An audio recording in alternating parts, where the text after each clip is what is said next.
G'day, and welcome back to the next episode of the Life Lid podcast. I'm joined today by a good friend of mine who I've known a very long time. We actually worked our first ever job together, or my first job. He'd had a couple before that, in a chicken shop on the north side of Brisbane here. From there, he moved into Australia Zoo as an event planner for the Irwin family, and then made his way into broadcast radio, where he ended up headlining the Flagship morning show at a Sunshine Coast radio station, arguably one of the most successful in the country. He's a dedicated father, a loving husband, and an absolute larrikin. Please welcome my friend, Dave Matthews.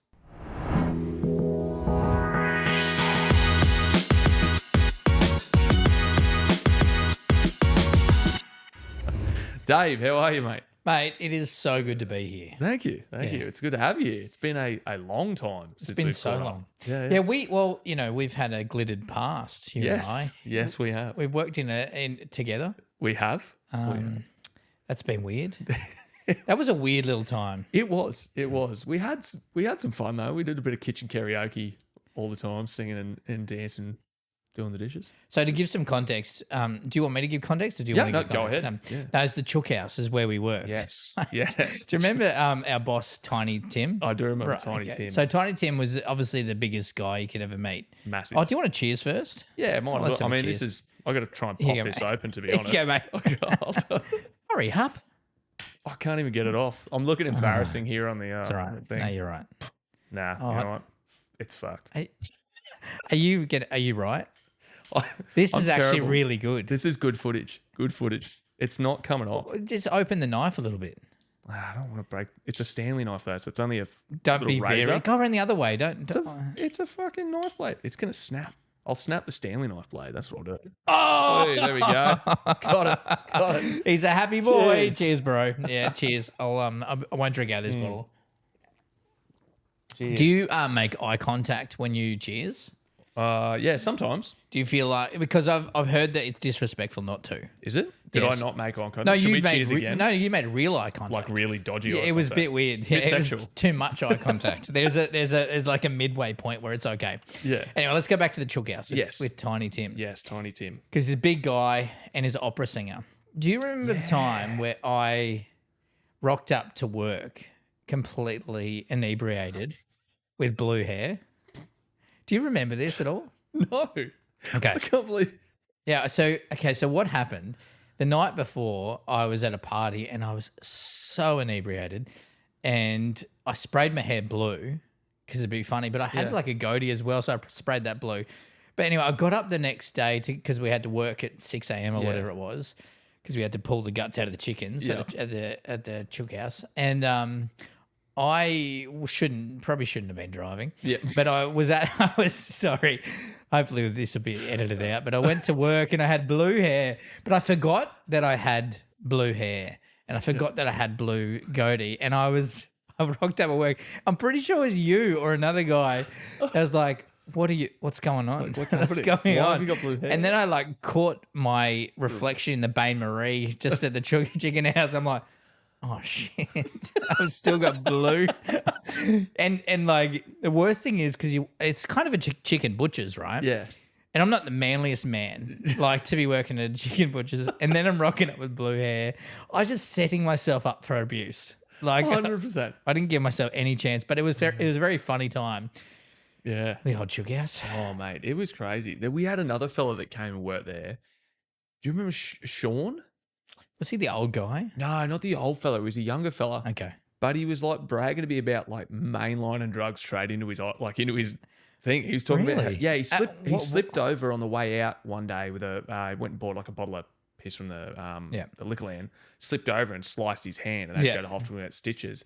And he was bragging to me the next day about how the nurse couldn't find a vein because his veins were all collapsed because he was a junkie and couldn't get one in, and he had to take it off and put the own IV in to get it for the pain meds. Like he was super cool. Like, Wow. yeah, sick, dude. So He you're just just a invented- heroin addict. Like, cool. Very proud of that. And you should have just used that light that's behind you. Oh, that would mate. have found the veins pretty quickly. Just go into a public toilet. He was a cooked dude. Yeah, I mean, I think the butching trade kind of attracts that kind of interesting cat. Yeah. You know, that's it may be a bit of an outcast. Yeah. Loves to cut up meat, loves to beat meat. Serial a lot. killers. Serial killers, yeah. I don't want to say everyone who worked there was a serial killer, but pretty close. Like, pretty or much on the it was. way to. Like, it was a progression. Yeah. It was like a spectrum of serial killers. Like, you're kind of like almost there. And some guys were a little further along than others. Yeah. Because, I mean, they just love like slicing meat. Yeah. I got a bit addicted to it too, to be honest. It Like, was good fun. I didn't do as much meat slicing. I was more just washing the dishes. you and I weren't allowed to. No, that's true. Right? We weren't allowed anywhere near the real meat.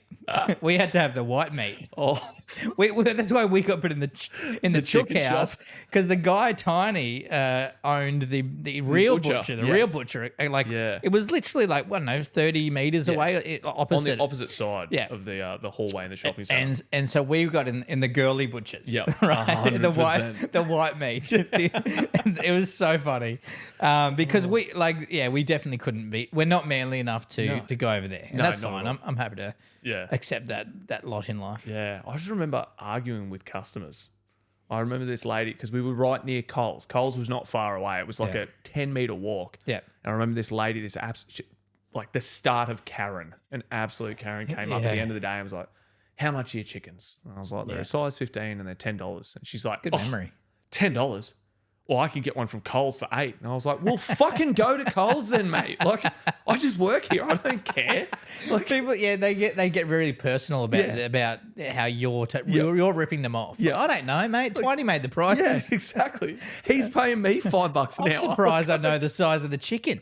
I learned so much about chicken in that place. I mean, learned how to make a cordon bleu and a Kiev, chicken Kiev, chicken meatballs and roasting chickens. Like I learned a lot, and I learned about the gizzards in the inside. And you have to like when you have a chicken, like I didn't realize like you have to like get your hand inside and run your fingers along the back. Oh, this is making me sad. Because one of my chickens died today. Oh, no. A real chicken, yeah. Oh, no. My wife just texted me on the way here to the podcast and said, "Hey, Pretzel's died." Oh, you called them pretzel. So you were already prepping to eat it. What are you worried about? No, I wasn't eating that one. You called it a food name. That was a pet. Yeah, I know. True. Yeah, true. True. Actually, so we've got 9 chickens and 2 ducks now. Do you? You're running your own little farm. Oh, we just bought a farm. Oh, did you? Yeah. Oh, congratulations. Thanks, mate. It's so we've got sushi fast. We had pretzel, salty, McChicken. We've got Fanta Pants, mango, and a couple others I can't really remember. You can't call it McChicken and not eat it. Like, what are you doing, mate? My kids named that McChicken. But anyway, that's so good. back to the ChookHouse. Yes. Funny times. And you'd get some weird customers, wouldn't you? Oh, that was just so strange. Yeah. I got a newfound respect for people who work in shopping centres all day, just dealing with customers. It's the worst day job, in, isn't day it? out. I couldn't do it. People again. actually really annoy me. But it's weird because I actually love people. Like I think that every person has worth and value. And I love to give people the opportunity to see that in themselves with what I do. But really some people don't really help themselves. Yeah. Yeah, I find that if someone's willing to help themselves a little bit, I'll go to the ends of the earth to help them get even further from what I can do. But really, like, especially it's 50-year-old women. Yeah, the Karens. Well, I don't want to say the Karens because, I mean, the Karens are getting offended by that. That's okay. And they'll be right. Yeah. But it is. I'm the manager. Good luck. I know, but what is it? Like, why can they not see outside themselves to realise that what they're doing is socially inept? I don't know. I think Why? I don't know. I don't know what the reason is. Drives me nuts. Yeah, people just seem to be getting more and more self-absorbed. Yes. The longer we exist as a race, as Yeah. a species, and it's just Well, crazy. my theory on that. Do you want to know my theory? Yeah. You know, I'm not Jordan Peterson, but geez, I'm close. Okay, my theory on that is it has to be, and it seems like a obvious answer, but social media, right? And not just social media, but having the ability to block people on social media is creating a perfect bubble around yourself so that you don't have a differences of opinion and you're just in an echo chamber. Yes. You have that ability to just to zone in on the people that agree with you and zone out of the people that don't agree with you. And so we become disillusioned in that we think that because we've surrounded ourselves with people that agree with us constantly, that when we go out into society, if people don't agree with us, they must be wrong. Yes. Yeah. So we're training our brains to think the people that agree with us are right and the people that don't agree with us are wrong. And I don't think, we talk about Karens of the world and the 50-year-old women's and whatever. I think they've had social media introduced to them at a later part in life. Yeah. And so they haven't had that ability to grow up knowing the difference a little bit. So anyway, I find it, I think social media is a big part of that scope in the world where it's like, is telling, kind of telling the world that they only their opinion matters. Yeah. Yeah, yeah. Everyone has an opinion. Yeah, and everything's from behind a keyboard too and a phone. So you're Yes. also lacking that ability that if someone does disagree with you, you haven't got that personal connection one-on-one Yes. to have an open discussion about it. Yes. You can just abuse them and not get punched in the face for it, for one. But there's no repercussions essentially. No. You know, if you say something I mean, I say that as people are getting locked up in the UK for, posting on Facebook, which is absurd. So they should. It's so absurd. Yes, but it is. you do lose that connection to be able to just actually have a conversation with someone. Because Yes. you might find that you agree on way more in person than you would if you just looked at each other's social media. Yeah, that's true. That's true because it is like it's two-dimensional. You know, when you have a conversation with someone in person, you see their body language. Yep. You see the man spreading. Yeah. You see what they've got on offer. Yep. That's Yep. you see their chicken thighs. Back to the ChookHouse. You're right. No, I think I'm right. I was the one that said it. I think we're all right. I think most of us. We should block anyone who disagrees with I us. think that most of us that are in my life are right. Yeah, absolutely. I have a little bit of ADHD, as you can probably tell these days. On late onset ADHD. Do you reckon people? Because I reckon everyone has ADHD these days. I don't reckon everyone has ADHD. No, but I mean, like everyone's like, I've got yeah. ADHD, you know, Yeah. like, or I'm, and I don't. I agree with you. Yeah. I don't think they really have ADHD. In fact, I don't even know if ADHD is a thing. I think it definitely would be. I think there'd be a very small subsect of people that really have a chemical Yes. imbalance that pushes Yes. them in that kind of way. But I think again, we're back to social media. The fact that like people are just scrolling constantly, it's your attention span is just getting smaller and smaller and smaller. Yes. People are struggling to sit through a 90-minute movie. Yeah. They're like, no, give me half-hour episodes or something. Yeah. You know, they How can't long even is this sit in half- podcast? Yeah, 2.5 2 hours. You're hitting the market. No, Yeah, it's all I right. do what I can. And we get little snippets out of it, don't we? Exactly. And that's the important thing. Exactly. Because, if people don't listen to the whole podcast, they can just listen to the 30-second snippet and feel like they're fans of the podcast. Exactly. And you know what? Thanks for watching them too. Yeah, I appreciate it. Because I find that people that say they're Joe Rogan listeners, Joe Rogan can go for 3.5 hours. Can I promote another podcast? Yeah, absolutely. Okay. Joe, you're welcome for the Yeah, 3 he's people offended. from this that come to you. Send your invoice, mate. Yeah. I don't think they actually listen to the whole podcast. I think they often listen to just the 3 to 5 minute bits. Interesting. And they say they're fans of the podcast. Yeah. Anyway, that's just my... People also do it on like commutes though. So they might not listen, not everyone's commuting 3 hours to work. They might have a half-hour commute. So they'll put the episode on, get half an hour, and then listen to the next half hour on the drive home, and then the next half. So they get 3-4 days it takes them to get through a whole Takes episode. a week, yeah. Yeah. I love that. Yeah. It's a great little feature, isn't it? Yeah. Anyway. Oh, it's excellent. And to be fair, I love listening to podcasts too. Do ya? Good ones, yeah. Do you listen to your own podcast? No. Don't No. you? Okay. No, I was here. I was part of the conversation. I'm not interviewing you, but can I ask you, do you, because you were on Boy Swallows Universe, Yes. right? Yep. And you've been on a few shows here and there. Do you watch your own stuff back? I watched that only because other people told me it was really good. Okay. And I was like, okay. So you only watch it if it's good, if Yeah. people say it's good. Yeah. Well, Is that in the assumption that most of it's bad? yeah, look, I think, honestly, this is just my personal opinion, and it's probably going to not win me any brownie points in the Australian film industry, but I feel like a lot of the stuff that we produce in Australia, it comes out B grade, and it doesn't stand up to the same level as what you get out of Hollywood. Sure. So when I watch it, I'm like, I feel like we've got so many talented people. We've got so much good stories to tell. And then when we end up putting something out, it looks like you're watching home video. So why do you think that is? I think, it's a lot of budgetary stuff Right. that comes into it. I don't know whether it's the camera gear and stuff. I don't know enough about that kind of that side of it to be talking about filters and whatnot. But from my understanding, it's mainly budgetary.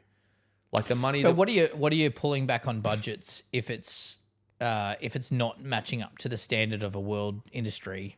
Well, I think your cast. So if you look at film in terms of like, and I'm not saying that every Australian actor is terrible or anything like that. That would be absurd. But if you look at it from a producer's point of view, they're making an investment. They're putting X amount of money in, so they want to guarantee they get their money back. They're terrified of losing the money. So when they've only got a small amount, like $10 million for us in Australia would be a huge budget. You go to Hollywood and $10 million, like we'll give that to a university student to do an assessment. You know what I mean? So when they're making films for $200 and $300 million, they're like, well, let's get Russell Crowe into it. Let's get it, So you can start to develop younger talents because you can give them bigger budget to work with. And if they fuck it up, it's not the end of the world. Right. You haven't ruined the entire industry. Yeah. But if you look at like even $1 million is a big budget here in Australia, they're not giving that to like a new upstart. They're like, oh, well, who can we get that we know is going to produce a certain level of quality that we will get our money back? So they end up getting sort of the same people to do it over and over. Yes. And these other younger people, they have to leave the country to go to America or Canada or the UK where they can get a start. And then they end up staying there and they don't come back. So we end up not really developing new talent where, we could have found the next Scorsese could be a university student. Yeah. But you've got to give them a shot. And if we don't have enough money here, they're just not going to get a shot. Because I was talking to Chris Sun, what was last week? We had a coffee and we're talking about his movie making. He's a horror film director. Yeah. Boar, great film. Boar, Charlie's Farm, a few of them. And not my cup of tea, but I was actually asking him, I was like, how do you value a talent? And he's like, there's a website or an agency in the States that actually shows you how much money a specific actor can bring you back if you get them in. So you spend $1 and you get, $10 back or something like that. And, that's a Tara Reid or something like that. I'm bringing negative $5 at the moment. Yeah, directors are actually paying the viewers to go watch you. But it's interesting because it's such a weird way of looking at things, but really there is value in different talent. Yes. And that can bring people in straight away. I mean, you look at Netflix and you see they change the images of who's on the screen because they obviously like that actor is going to bring us more audience and stuff like that. So yeah, absolutely. But it's really interesting industry. I find it very interesting. The business behind actually acting, because I mean I've done I've just finished filming a TV show, hosting a TV show called Humankind. Yeah, is that the first time you've hosted a show? Yeah, a TV it is show? How'd you find it? TV show. Because I've done radio for I think it was 20 years all up. Yeah. But hosting a TV show is different because it's scripted, number one. And I don't love that side of things because I like a real free-flowing conversation. But I actually quite enjoyed it because it was restrictive. You know what I mean? It kind of allowed me to chill out a little bit and not overthink everything. But I actually quite enjoyed the process. Yeah. We went filming all over Australia. So Humankind it's a real feel good TV show. It's the opposite of The Bachelor. Yeah. But essentially, and not really the opposite. Like I'm not dating. Yeah. Llamas or anything like that. I don't know why I said that. But what I'm saying is that I've kissed a camel on TV. Have you actually? I have. Yeah. Yeah. The toe? Mouth. No. or the lips? No, I took a carrot out of my mouth. Okay. Near Uluru. Yeah. Okay. Interesting. It's good fun. Thanks for that. Yeah. I'm getting images of you. Little tidbit of information for you. Was it Hump Day? It's on the hub. Oh, that's actually a good OnlyFans. Is like, only humps. Fuck. It would be quite good. What were we saying? Scripted. You enjoyed Scripted, yeah, I quite enjoyed it. Yeah, it's completely different to radio. I didn't get to show my personality as much as I would have liked to, but I helped towards the end of the season. I I was freer to rewrite the scripts a little bit. Okay. And so I was, and they were so generous to allow me to do that because I was like, I don't feel like this is sounding like me. So I was able to do that and then able to, obviously feel a bit more comfortable on camera. Yeah. So it was quite restrictive in the script, like you have to say. Yeah, right. Okay. Yeah. So more like being Very on a film scripted. set rather than sort of a reality Yeah, show. it was very scripted. Interesting. Yeah, even the questions and everything like Yeah. that. Which that's not my bag, baby. Yeah. But I was up for taking a new challenge. Like when I left radio, so I took a voluntary redundancy from radio after doing it for a number of years, and I felt like since I've left them, I wanted to leave anyway. But I think I lost my confidence a little bit in my skill set, and so me taking on this job was really just to kind of kick me in the nuts a little bit to go, actually, you've got skills and abilities in certain areas. Just, it was just to kind of get me back on track of making content again. Yeah. And so that's, I think it's done that. Yeah. What do you think it was that kind of shook your confidence a little bit? Just the fact that you weren't doing it every day, or was there something that sort of set it off? Yeah. So when you do radio, you're on air for 4 hours a day. You're up at 3 a.m., you get in there, you do your show, and then you plan the next day's show, half plan it, and then you get in the next day and you do it, right? And so when you're constantly you're working that muscle over and over and over again.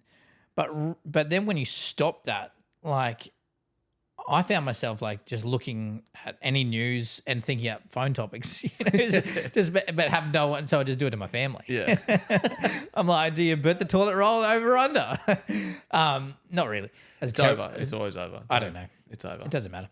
But I don't know, man. When you stop doing something, I think your brain just goes, you can't do it anymore. It's the end of that. And so you almost need to keep on doing it to keep that confidence going. You would find that with acting, I would assume that if you stop for a long time, that's why actors want to keep working because you want to hone your craft, right? Yeah. And the more you do, the better you become at it. And I feel like when you stop, you lose it a little bit. Or but it is like riding a bike. You do get rusty, but it's like riding a bike. You jump back on, and I'm able to string a sentence together. I'm like, I'm just back on. Yeah. And you go, what was I so worried about? But you just do. It's just human nature. Yeah. Like It's interesting. I think everyone has a little bit of that stuff. I've not worked in like I host the travel show Destination Dessert. We're very loose with the script on that, which is great. Like it gives me a lot of freedom, which is awesome. Mad's the producer, co-host. She owns the show. She's amazing. She writes the scripts for me, but she'll just give it to me in like a iPhone note and just go, hey, this is your script. As long as I don't swear, I can say basically whatever I want, as long as it's like along the lines. And then when it comes to the questions and that, because we're able, like we'll do the interview, I'll just do an interview, like a conversation with someone. And if I've missed something that she thinks we need to cover, she's like, all right, cool, cut there. Jake, maybe ask this. And Steve, you can go on with that party business you wanted to talk about. Yeah. And so we can re-roll and then you can just cut it together later. Well, it is very freeing. Yeah, that is super freeing. And that actually requires more work in post-production to do that type of stuff.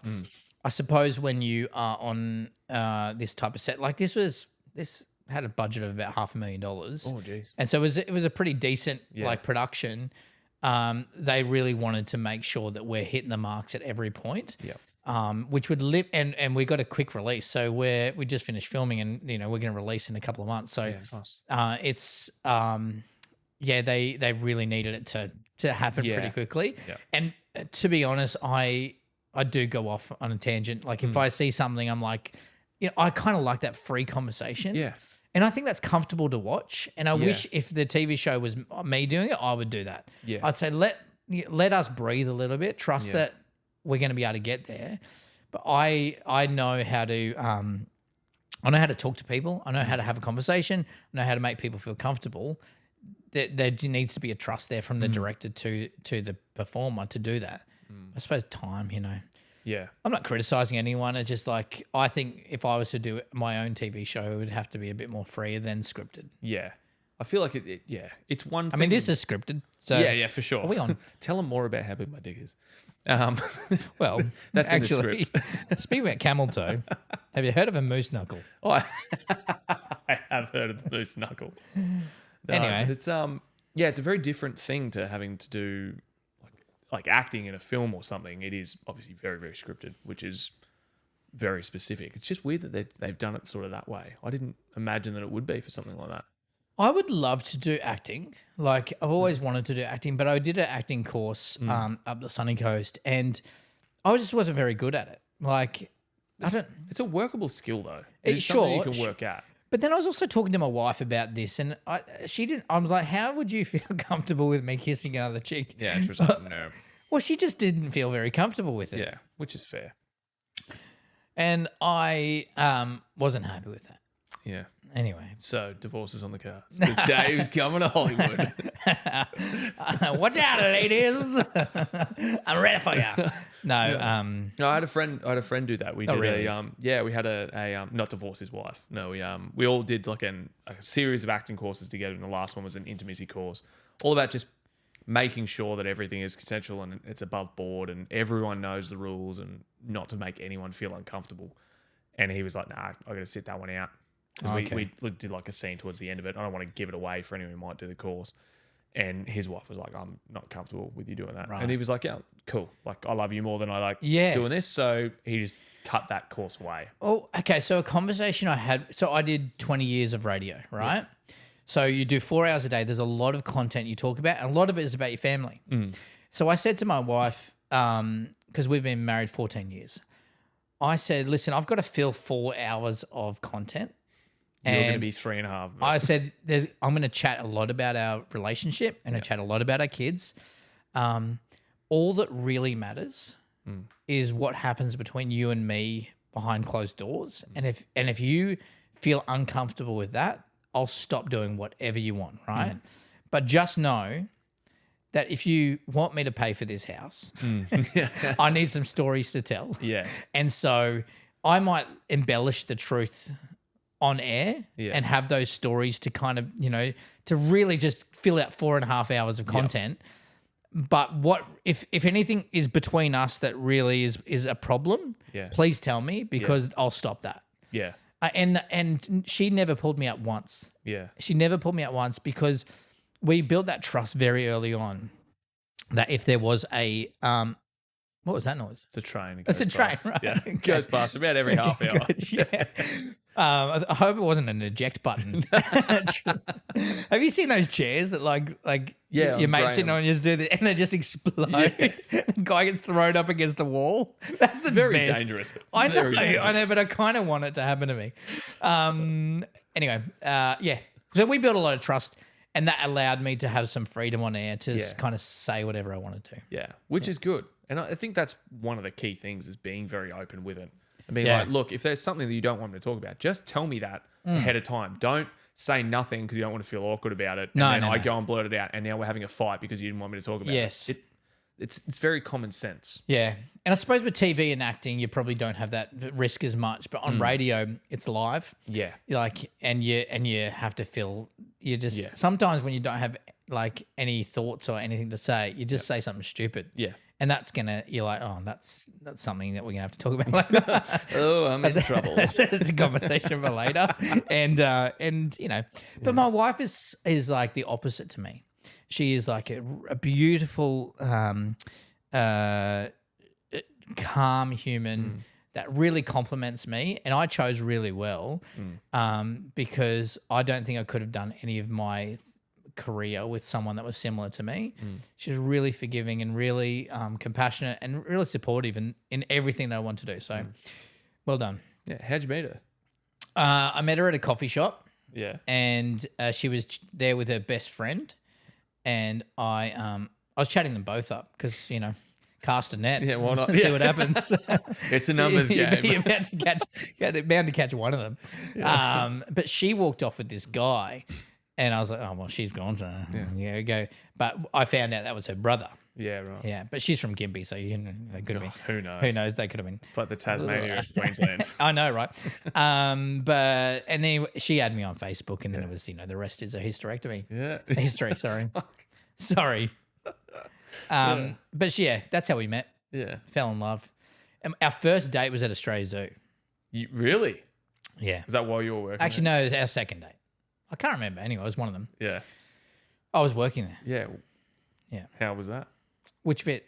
working in there? Australia do, and then bringing her along. Australia do, and then bring her along for a date. What I did for our date, I invited her in. I was actually working, so I took my lunch break, and so I had my car key on, and I took her around to all the exhibits, but I put on voices of the animals, so what I thought that would actually sound like. And like the camel would be like, like I was just like hooking in.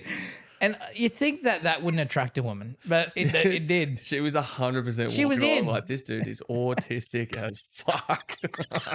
How do I get out of here? Hey, listen, I got a really good park at the shopping centre, so leave me alone. I just go around and make voices of all the animals, and I don't know, man. Like it must have done something to her. Yeah, because she's on. Cool. We've been married for 14 years. Yeah, congratulations. Thank you, It's a long time. When did you know? When did you know, and how did you know she was the one? No, you didn't. No, so our first couple of years was a bit rough, to be honest, because I had commitment issues. I got into something. So young Dave was thinking about future Dave. Yeah. But at that time I was like, oh, I'm restricted and I'm freaking out here. Yeah. I stayed faithful, but it was like I just freaked out. Like this first couple of years were like, what have I done? You know? But then like something clicked in. I was like, oh, hang on, no, this is excellent. This is like the best thing to happen to me. And then then we started working on a relationship. And I think like it wasn't really knowing that she's the one. I don't even know if there is the one. I don't think there is one person for someone. No, I would agree. I think there has to be I'm not looking for you to agree with me. Yeah. But I like it. But I do agree. I like yeah. it. But there's 7 billion people on the planet. There can't possibly be like. No, I don't think. What if your one person is born in India and you never ever go there in your whole life? Like, what are you just you know? What are you supposed to do? What are you going to do? Yeah. Well, Facebook. Fair. No, but that is very true. Like I don't think there is the one. I think that it's more. It's a relation. It's a constant decision making that you make in a relationship to make it work. To go, hey, we're doing this. We're doing this together. I think the more milestones you have together, the easier that becomes, because then you have a history and you have a story to tell, and you got this awesome thing to have in jokes, and you fart in front of each other for the first time, and you girls don't fart, Dave. Girls don't fart. My wife, okay, legitimately, my wife, my gosh, she does not fart. I don't even know if she has a bum. I feel like by now you should know that. Okay, I do know that, but she is not a farter. I have never heard I've never heard my wife fart intentionally in 14 years while she's been awake. Yeah. All right? I've never heard it. Oh. She's going to kill me for that. Oh, that's the best. Anyway.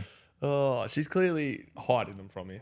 Hey? She's clearly I don't know, but I don't know. But anyway, she would hate me talking about this. Oh, well. This is one of those things that I'm going to like, okay, well, this is one of the hey, just FYI, I said this. We'll be right. It's okay. We've got about 6 listeners, so it's fine. Well, it's great. 5 now. Now my wife's tuned out. Yeah.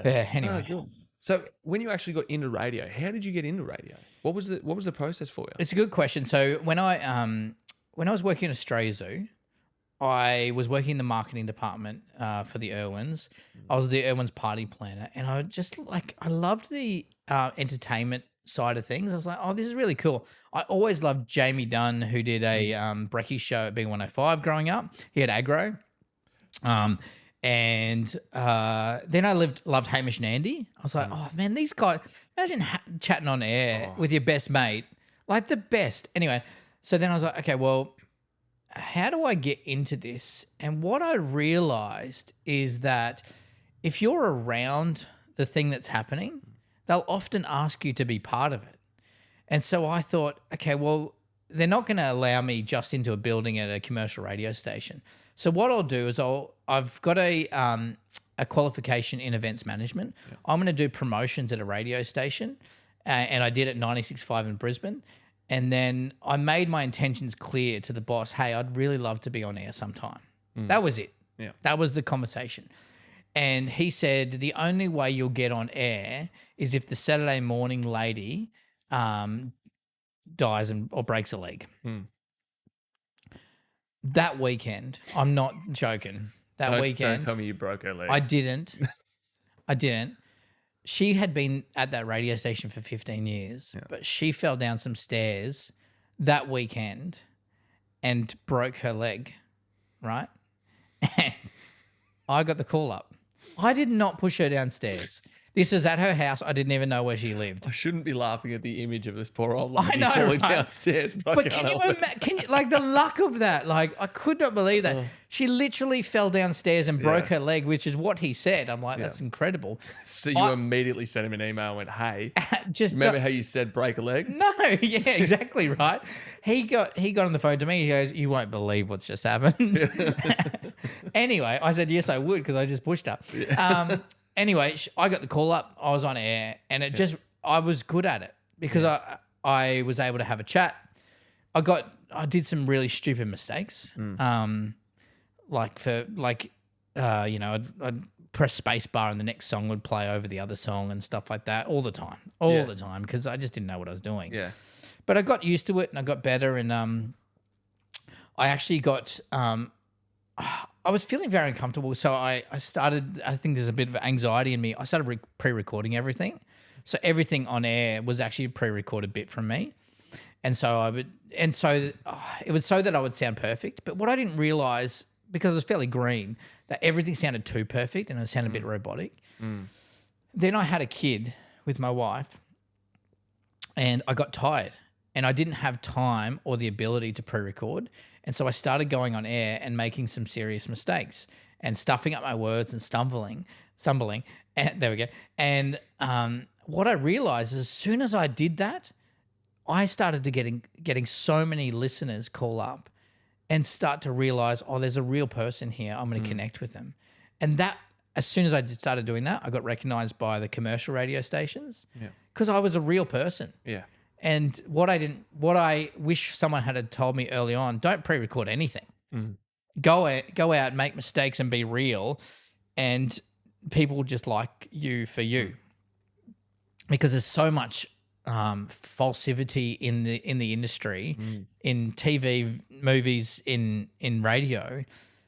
All people want you to be is authentic. Yes. As soon as I was authentic, that's when I started to really make traction. That's when I got discovered, and then I was onto commercial radio stations straight after that.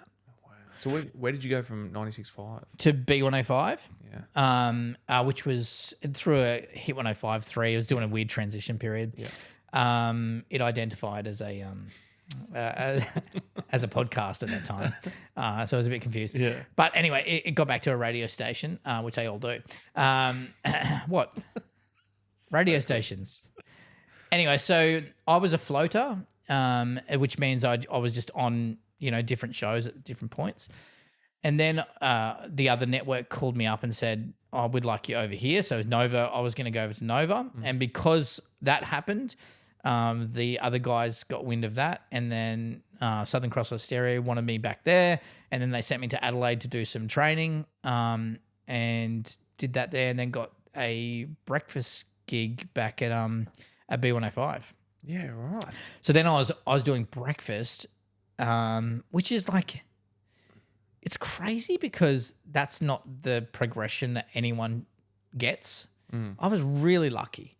I was really lucky because everyone usually has to go out, bush to do radio for a long time and then they come back in. But I was given this opportunity to do breakfast. And I remember that time when I was given that opportunity, they said, do you want this job? And I was like, oh gosh, that's way above my head. Like I'm very green, I'm a beginner radio person. But I spoke to one of the other hosts, Abby, and I said, what do you think about me actually taking on this role? She goes, you never get opportunities like this. You should say yes and see how it goes. And I was like, okay, cool. But what I realized is that people were a bit annoyed with me skipping a few steps to get to that point. And I didn't ever mean to do that, but you can't say no to opportunities that come up like that. Yeah. And I was able to do it. And then it was tough, man. It was really tough because it was me, Stav, Abby, Osher, and we went through about 5 different content directors within the year and a half that I was doing the Brushy show. And I was brand new to this. I was like, I didn't know what was going on. The leaders were going left, right, and center, and I didn't have any leadership. It had not a lot of people guiding me.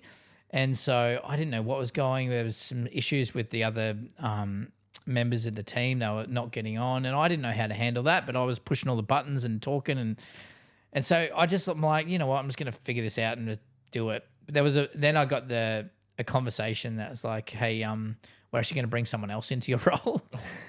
Yeah. And I was like, what I realized, well, actually this may not be true, but I think that they had this person wanted to go for a long time. Yeah. And I was kind of just there, but I took that opportunity and I did pretty well in that. But then that person was ready to come into that role. So I was really lucky, right? Yeah. But what I used that to move on to a breakfast show at the Sunshine Coast and then had my own show. It was Dave, Sam and Ash and that was awesome. Yeah. Because then I was able to really like go, actually I can do this really well. And we did some awesome, on air, content. It was cool. So that's kind of how it all happened and where I'm at. So it was a bit of luck, bit of, right place, right time. Dude, that's an awesome transition. And very, really lucky. It was real quick, yeah. Yeah. Oh, yeah. Did you find the transition to the sunny coast, did you find that was more relaxed because it was sort of a sunny coast thing, or is it sort of the same level of pressure regardless of where you are? I just have this idea in my head that the big city would be like really pressure, and then the further out you go, they're kind of more loosey-goosey, a little bit more relaxed. Big city, more money. Yeah. You go regional, you're selling Harvey Norman fridges, right? Yeah. Yes. Yeah, there is a difference, but because I had learnt a certain standard within the metro commercial radio, I brought that to a regional station.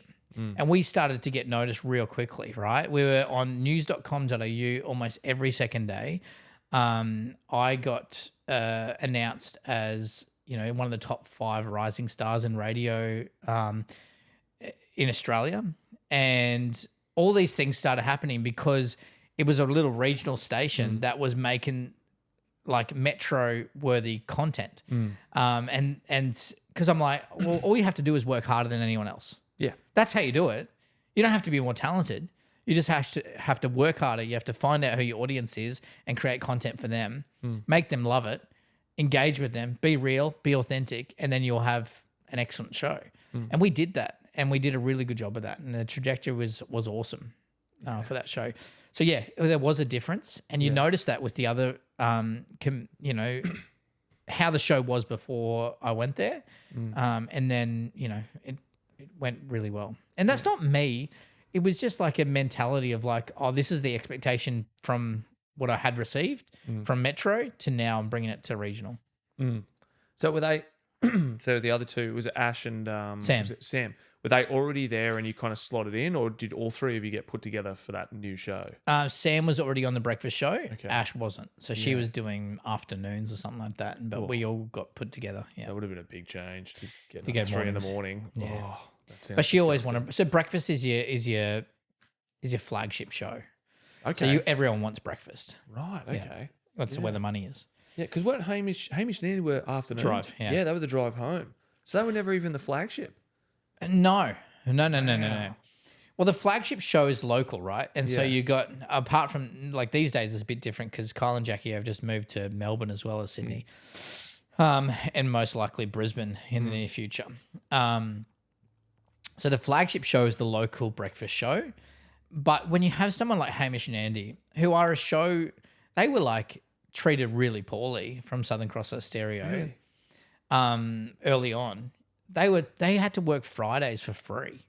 What? Yeah, they didn't even get paid for Fridays, which is why they did the Pants Off Friday show. Yeah. Is because they were like, oh, well, let's just see how it goes. But you don't, the talent that those guys have is astronomical. Like Hamish is the funniest guy in Australia. Yeah. And like naturally funny. I went to Osher Ginsberg's Bucks party, and Hamish and Andy were there as the hot girl DJs, right? And so they're dressed up as hot girl DJs, but they didn't even talk right on mic, but they were still the funniest people in the room. Hamish was. Andy is He's the perfect second. well, it's so interesting because Andy is really funny. I find Andy really funny. But when he's in with Hamish is the funniest, Yeah. right? So in a room of you and me, Andy would be the funniest, right? Yeah. But they're both really funny guys, but Hamish is just like in another planet. Like, Yeah. and he's just consistent and he doesn't overdo it. He doesn't swear. He kind of, it's pretty family friendly, like comedy. Yeah. And that's harder to do than just really ripping out swear words, you know, for the sake of it, or crude humor. Like, you look at Kyle and Jackie O, they're like the lowest, like they're really successful and I admire their success, but like their content is really crude. Yes. Like, and it really is that low hanging fruit. That's, I feel like, is old school Howard Stern. I don't know if you know who he I is. don't know who Anyway, he is, but yeah. he, like, it's that really like crude humor. And I don't know how long that's going to last, but you don't get talent like Hamish and Andy every day. Yeah. And so even though the breakfast shows were flagship shows, Hamish and Andy, you know, have just been so good. And they've owned their own production company, and so they got to keep all their content, and they've been really smart of how they've done things. And and there's a guy called Sam Kavanagh who is their who was their executive producer, and he's an absolute gun as well with you know, helping them create the content, helping them know how to pitch it to an audience, and then they all work together, and you know, the rest is history for them. Yeah. So you mentioned was it a content creator or director earlier? Is that dude come up with everything, or is he kind of just moderate and just go? Could be a woman too. You're so Well, yeah, true. how rude. True. It could be. You knew what I meant. You knew what I meant. Well, I did have female content directors. No, they the content director is more of just a guiding like person to kind of always telling you that you're doing the wrong thing. Right. So like the gutters on the bowling alley. Yeah, they just are. the They bumpers. are the bumpers. But you know, they're also there to help legalities of things. And my breakfast show at the Sunshine Coast, there was a rumor that we were the only show in the network that had a lawyer attached to it because we were pushing the boundaries. In terms of what? Like, We drunk our own wee. Like I know, but like it's that controversial but Bear stuff. Grylls did that. That's why we did it. You know, like, And we wanted to taste it, and then the other co-host could taste his coffee through his wee. look, definitely gross. You're on your It own was doing that. foul. It was foul, but like we got in trouble for that, and we did so many things. Like we made a wheelie bin bobsled and rode it down a big hill at Mullaney during the Winter Olympics. How's that? Well, the legalities around that is that if one of the girls hurt their back Ash hurt her back while we were doing it. So Sign a release. yeah, we Down the hill. exactly, mate. That's what I mean, said. like- Anyway, but what were we talking about? Hamish and Andy. Yeah. The the content directors. content Content directors are they're kind of the guides on the bowling alley. The more people that come up with the content is the executive producers and the talent. Yeah. Right. Yeah. So you guys are really in charge of what actually gets put out. Yeah. Right. Okay. Yeah, big time. Yeah. Yeah. Yeah, big time. We drove all of our content. So at the Sunny Coast, because you have less resources, I was executive producer of the show plus on-air talent, and we were doing production as well. Like, you know, had some support here and there, but really not much. Wow. And so we're doing everything. That's a lot to take on. Yeah, it is, but it's also awesome because you get to learn everything. You get to Yeah. learn everything that gets put out, and it becomes close to you. You're like, everything that succeeds, really, you can own that. Yeah.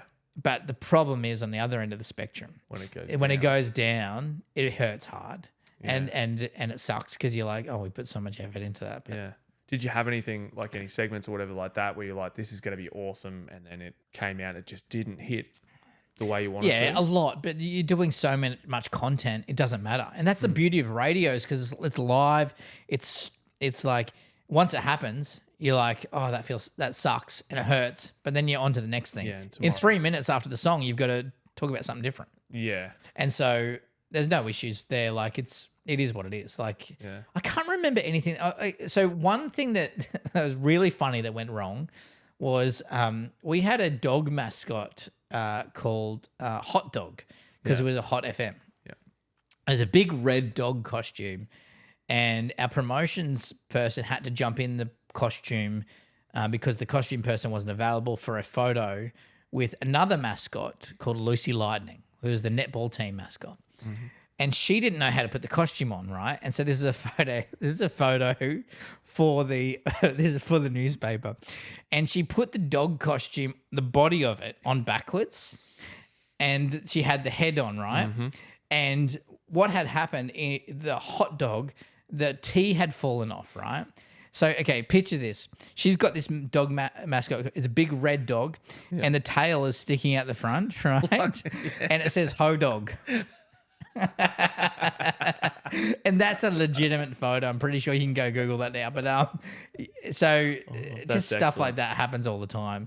Yeah. But that's why things go wrong in radio, because you're doing a lot yourself. Yeah. But that's the beauty of it. Like we're doing podcasting. It's a pre-recorded, probably months before people are listening to it. But really, like the beauty of radio, it's instant. Anything could go wrong.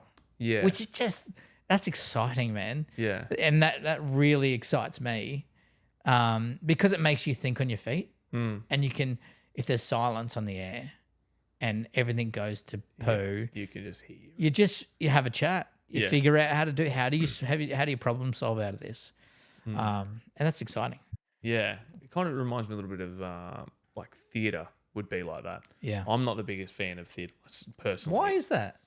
I don't know. I just like the medium of film. I like the fact that I feel like you've got more tools available to sort of posture the audience where you want them to be. You've got the different camera angles you can push in, you can change things, you can add music, lighting and all that. Yeah. Whereas when it comes to theatre, like it's just, you've only got like yourself and the set that's there. Yeah. There's only so much. It's much more of an imagination exercise, I suppose, which like as an actor, I probably should get into theatre, but it just doesn't. I've seen a couple of shows and I just feel, I'm like, this doesn't do it for me. Do you know what? I hate plays. Yeah, well, I hate plays. Yeah, but I know, but so there's musicals and plays. Yes. I hate plays. I hate musicals. See, I love musicals. Cannot stand it. No, I don't love musicals. Now I think about it, I don't love musicals, but I prefer musicals over plays. No, I can't stand it. I hate looking at someone just on stage and I'm like, this is so awkward. Just sing. See, I get the opposite. When they start, when they start singing about stuff that should just be either unspoken or just spoken about, does my head in. I get secondhand embarrassment. I feel so uncomfortable. Really? Sitting there in the audience, it's a bit of cringe. Singing. Whereas if I'm watching something like Walk the Line, you know, the movie about Johnny Cash, that's great. Great music. Because all the music in it is like, they're just songs that he knows, and they're his. I wouldn't call that a musical though. It's just like a storytelling with his music. Yeah. So I did Beauty and the Beast. Yeah. When did you do that? So I did that while I was working at the ChookHouse. I did not know this. I did. Okay, so I played 6 roles in Beauty and the Beast, and it was with Harvest Rain. How did you do 6? So I played the Beast stunt double, but I went and auditioned because I've never done a musical before. I'm like, actually, no, I did, but not professionally. Yeah, you did the Mule musical. I did our school musical, and I also did. I only did the school musical. Yeah. But I always wanted to do it, so I'm like, yes, let's try this. So I went and I auditioned with a bird puppet. And I sung I Just Can't Wait to Be King from the Lion King. And I did the birds, the Zazu bit as well. So I was like, I think it's time that you and I arrange the heart to heart. Kings don't lead a bad. Anyway, but I was so bad and I can't sing. And it's okay because I'm like, not many people in musicals can sing. Yeah. I'm like, they're just going to put me in the chorus anyway. Yeah. They're not going to mic me up. But anyway, I ended up getting 6 roles. I was a Beast stunt double. I was a villager. I was like a wolf in it as well, and I played a few other roles. I can't even remember what they're non-memorable. Oh, I was a spatula in the kitchen, and they made me this silver lycra suit, and I had this big like spatula head, and I was flipping awesome at that. But I was like, be our guest, be our guest. It was so bad. Anyway, but no, I can't do it. I can't do musicals. Does my head in. Yeah, it is a cringe thing, and I think it's that it's really it's very entertaining. It's like I'm trying to be entertaining, whereas if rather than just being entertaining. Yeah. Yeah. And I think that's why you get secondhand embarrassment, right? But Yeah. I don't really ever get embarrassed. Yeah. That's not something I suffer with, I but do from time to time. it's like, and that's okay. Yeah. That's probably a good thing that you have because I don't have that filter. Getting embarrassed is actually probably a safety filter. Yeah, but it would probably help me within acting to not get embarrassed by things. You know what I mean? To be able to just, like my younger sister, Beck, way more talented than I am in acting. Like, because she just has no, like, there is no shame at all. Nothing is off the table. Yeah. And I'm starting to get better at just letting it all go. But I still have moments where I'm like, I don't want to be looking like this. Why is that? I don't know. I think it's probably an ego thing, to be honest. Yeah, I'm just like, I want to look good. Which, yeah, but it is dumb. It is dumb. Yeah. Ego is like one of those things that I think you need to do a media industry job. But it's about not letting that go because you kind of need some sort of ego to perform anyway, right? Yeah. Ego is not a bad thing. It's out of control ego. That's a really bad thing. And I've dealt with both types of people. And you find that the out of control egos are the narcissists, right? Yes. But but a little bit of ego kind of helps you get there. You know, it helps you get to that space. Well, I don't know whether it's an ego or just more of like a self-belief. You know what I mean? Like rather than being egotistical about something, like, yeah, man, I can do this. Like a healthy level of like just backing yourself rather than being like, I'm fucking so good at doing this. I am the best. I think like that would be more of an ego. Whereas I'm just like, yeah, I reckon I can do that. That's See, all right. boxers seem to have that false ego that's like, you know, they just, it's almost Donald Trumpian. It's like ignoring that anyone else could be better. And you almost need that. They need that. They do. Yeah, they need that to get to go into a ring and belt the crap out of each other. But they're also playing psychological warfare to a degree in the lead up. So if they come into it super humble, they're potentially giving the other boxer an edge. See, so I think you should do that. Because can you imagine the balls on someone to go, yeah, he might be a bit better, but you know, I'm willing to give it a go. Yeah, I'll get in there and see how it happens. But that's can you imagine a boxer doing that? And they're just starching them. It'd be amazing. But how much of a psych would that be on the other box? He's like, hang on, what? He's what? Yeah. He's done what? He said, I'm what? Yeah. He'll probably win this one. But I'll get in there and have a crack. Can you imagine that? Yeah, it'd be amazing. Pushka. The problem is it's less entertaining, and that's what they're also like. Boxing is still true. It's still an it's entertainment. A show. Yeah, it is a show. Yeah. Like I don't know who it was. I was listening to Joe Rogan. He was talking about one of the guys on the UFC roster. Yeah. Super nice guy, really really talented fighter, and never talked shit, never did anything. And they were like, "We're gonna have to cut you from the roster." Because you're just not selling tickets. Yeah. And so he came out and started smack talking, and he's pretty good at smack talking. Yeah. And now he's one of the top fighters. I can't remember his name, who it is. And it's all an act. Yeah. Because he's like, I've got to sell tickets. I've got to be. Well, that kind of goes into the WWE kind of world, doesn't it? Because it's still entertainment at the end of the day. It is paying entertainment. for a product. But so is all sport. Yes. Sport is entertainment. Yeah. And that's why sports stars need media training as well. Yeah. How did we get onto that? We're talking about theatre, which is the opposite of sport. Yes. Yeah. We're talking about theatre. Yeah, how you hated like, theatre. Yeah, but how radio is kind of this. It's all live, and theatre is all live. Like you stuff it up, and everyone's watching. Yeah. I actually was more fearful doing theatre than. I remember it was one time where I kicked a bucket into the audience accidentally. It was someone else's bucket, but I was like so in the moment. I just like booted. It was like a metal bucket, like in the village of Beauty and the Beast, where Belle was like singing her key tune, and I was like, and I was like, oh no, that's like hit an audience. Hit someone? Oh yeah, it was the front row. Yeah. Oh, no. Well, I think it did. It was like a bit of a reaction within the audience. So I broke any wall that was like meant to be there for. But I was so like new to it. Yeah. Anyway. Yeah. And someone got angry with me. It is what it is. I got in trouble in that musical for going down to the shops in costume. Why? So we had a break in rehearsal and I was like, I'm pretty hungry. So I went down to the local shops and I can't remember which costume. It might have been the Beast stunt double costume that I was in. So I looked like Beastie. Yeah. And then I got back and the director had heard and he went mental. What does it matter? He went mental. Was it like supposed to be a hidden costume? I don't or something, know. Or? This director was a bit unhinged. Oh. Yeah, right. I can't go too much into that at the moment. Yeah. There's more of a story there, Oh, but I will not. I will not divulge. yeah, fair. It could be in trouble there. Yeah, we had a on one of the first short films I did when I first got into acting. We had like one of the other guys had like a split nose in the scene. It was all blood Yeah. everywhere, and we had a break. It was a night shoot, so we all went down to Macca's to go have a quick feed and a coffee, and forgot that he had makeup That's on. great. And the manager at the thing tried to hand him napkins, and he's like, "What are you doing?" And she's like, "For your nose." And he's like, "What do you mean?" And she's like, "Your nose." You're like Blood everywhere. I was like, "Oh, that's why you're covered in blood, bro." Yeah, you forget that. Yeah. So when you worked at Australia Zoo, was that while Steve Irwin was still alive? No, I started there the year after he passed. Yeah. So you didn't get I to work was with him. I was like the event coordinator manager there.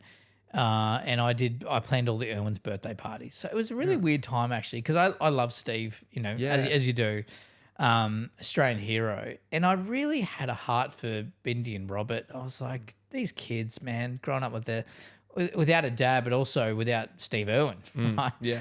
And so I formed a really nice connection with Terry and Bindi and Robert. And, like Robert was like a little kid and I remember going on a golf cart around the back of the zoo and he was like sitting on the back of the golf cart. And then we got out and walked, and I was walking with Terry and Robert looked up at one of the Glasshouse Mountains and said, "Mum, do we own them?" And Terry's like quick, embarrassed. Yeah. I'm like, "You probably do, mate." Yeah. It's okay. To be honest. But it was really nice. And the Irwins are, they get a lot of flack for being fake, right? There's no doubt about that. And they are a little bit, but they kind of have to be because they're so famous. Yeah. Yeah. I mean, I think they've been homeschooled a lot as well. Yeah. But they're really, I mean, I'm sorry, that's not against homeschool kids. Well, sorry about that. Homeschool kids aren't weird. They're fine. No, they're cool. I love homeschool kids.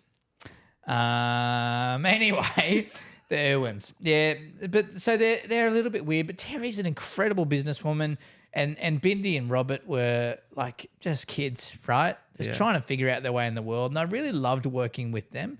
I didn't have a lot to do with them. I remember that one of the first times like Terry and I interacted is where she yelled at me because it was weird because it was an Easter egg hunt in the zoo and I was brand new to the zoo and someone had organized it wrong with how she didn't want it organized that way. But I was like, she came and she's like, what is going wrong here? Yeah. And I was like, I don't know. I didn't organize it, but I'll fix it to however you want. Yeah. Just tell me what you want to do and I'll do it. I'll fix it.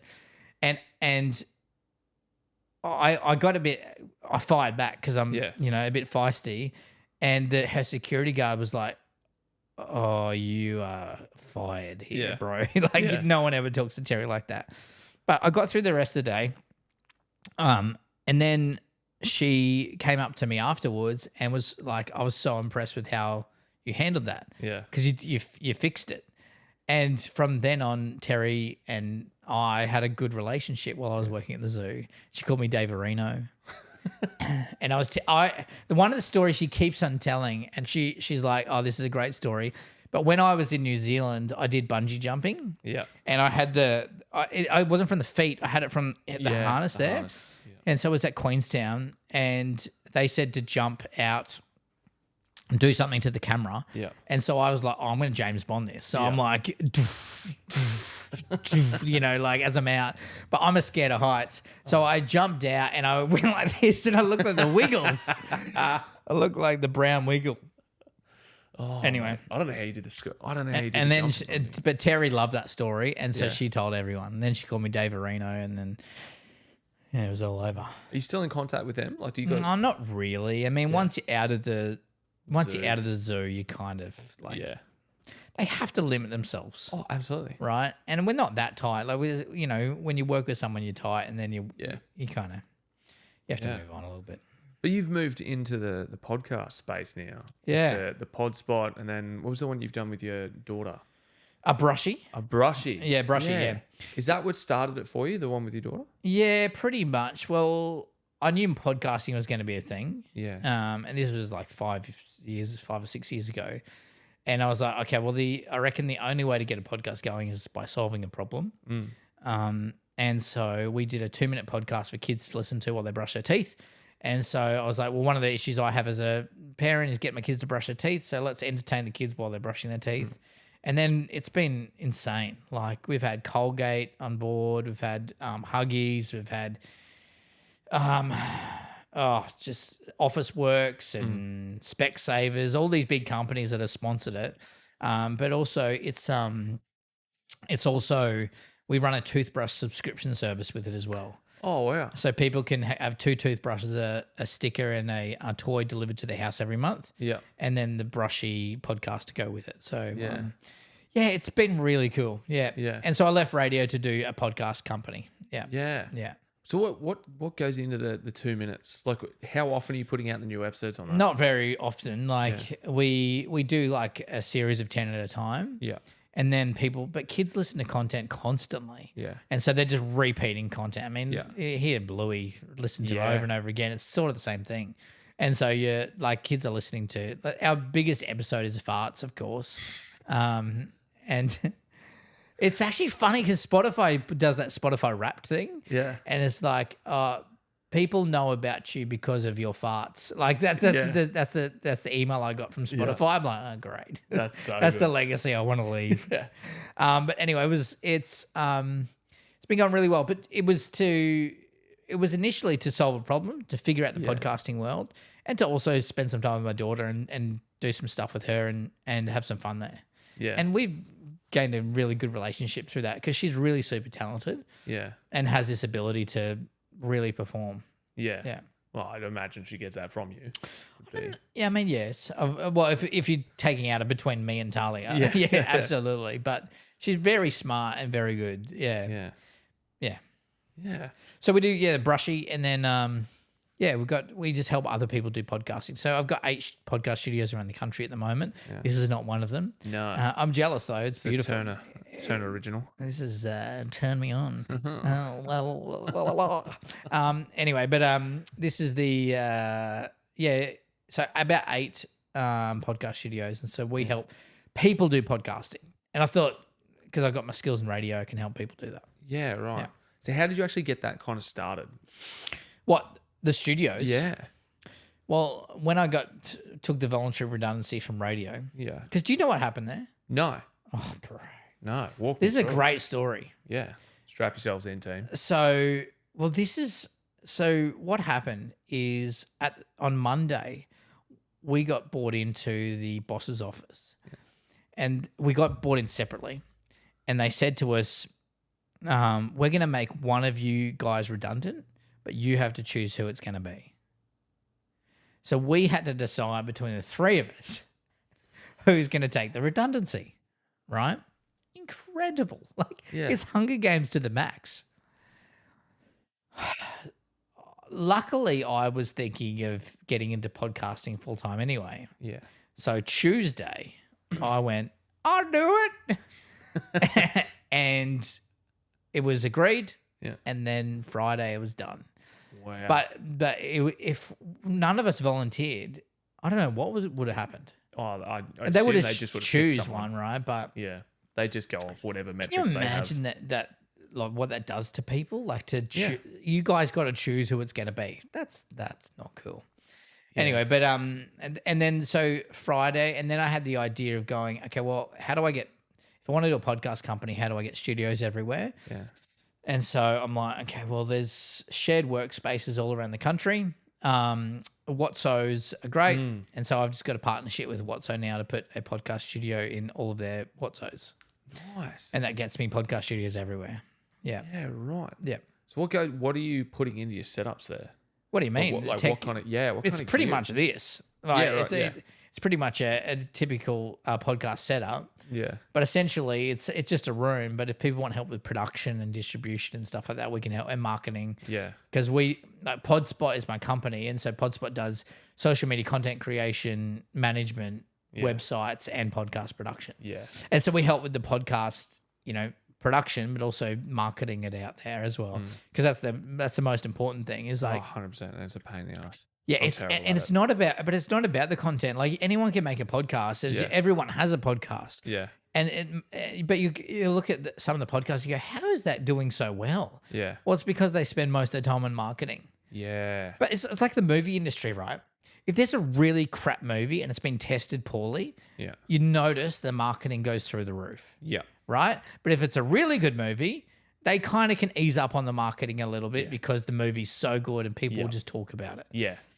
But it's like that with anything. Like in order for it to be successful, especially when you're starting out, like you really need to have that you really need to have that support of a social media backing and stuff like that to get it really out there. And of course you start with family and friends, but you build one listener at a time and blah blah blah. Yeah, and it's slow.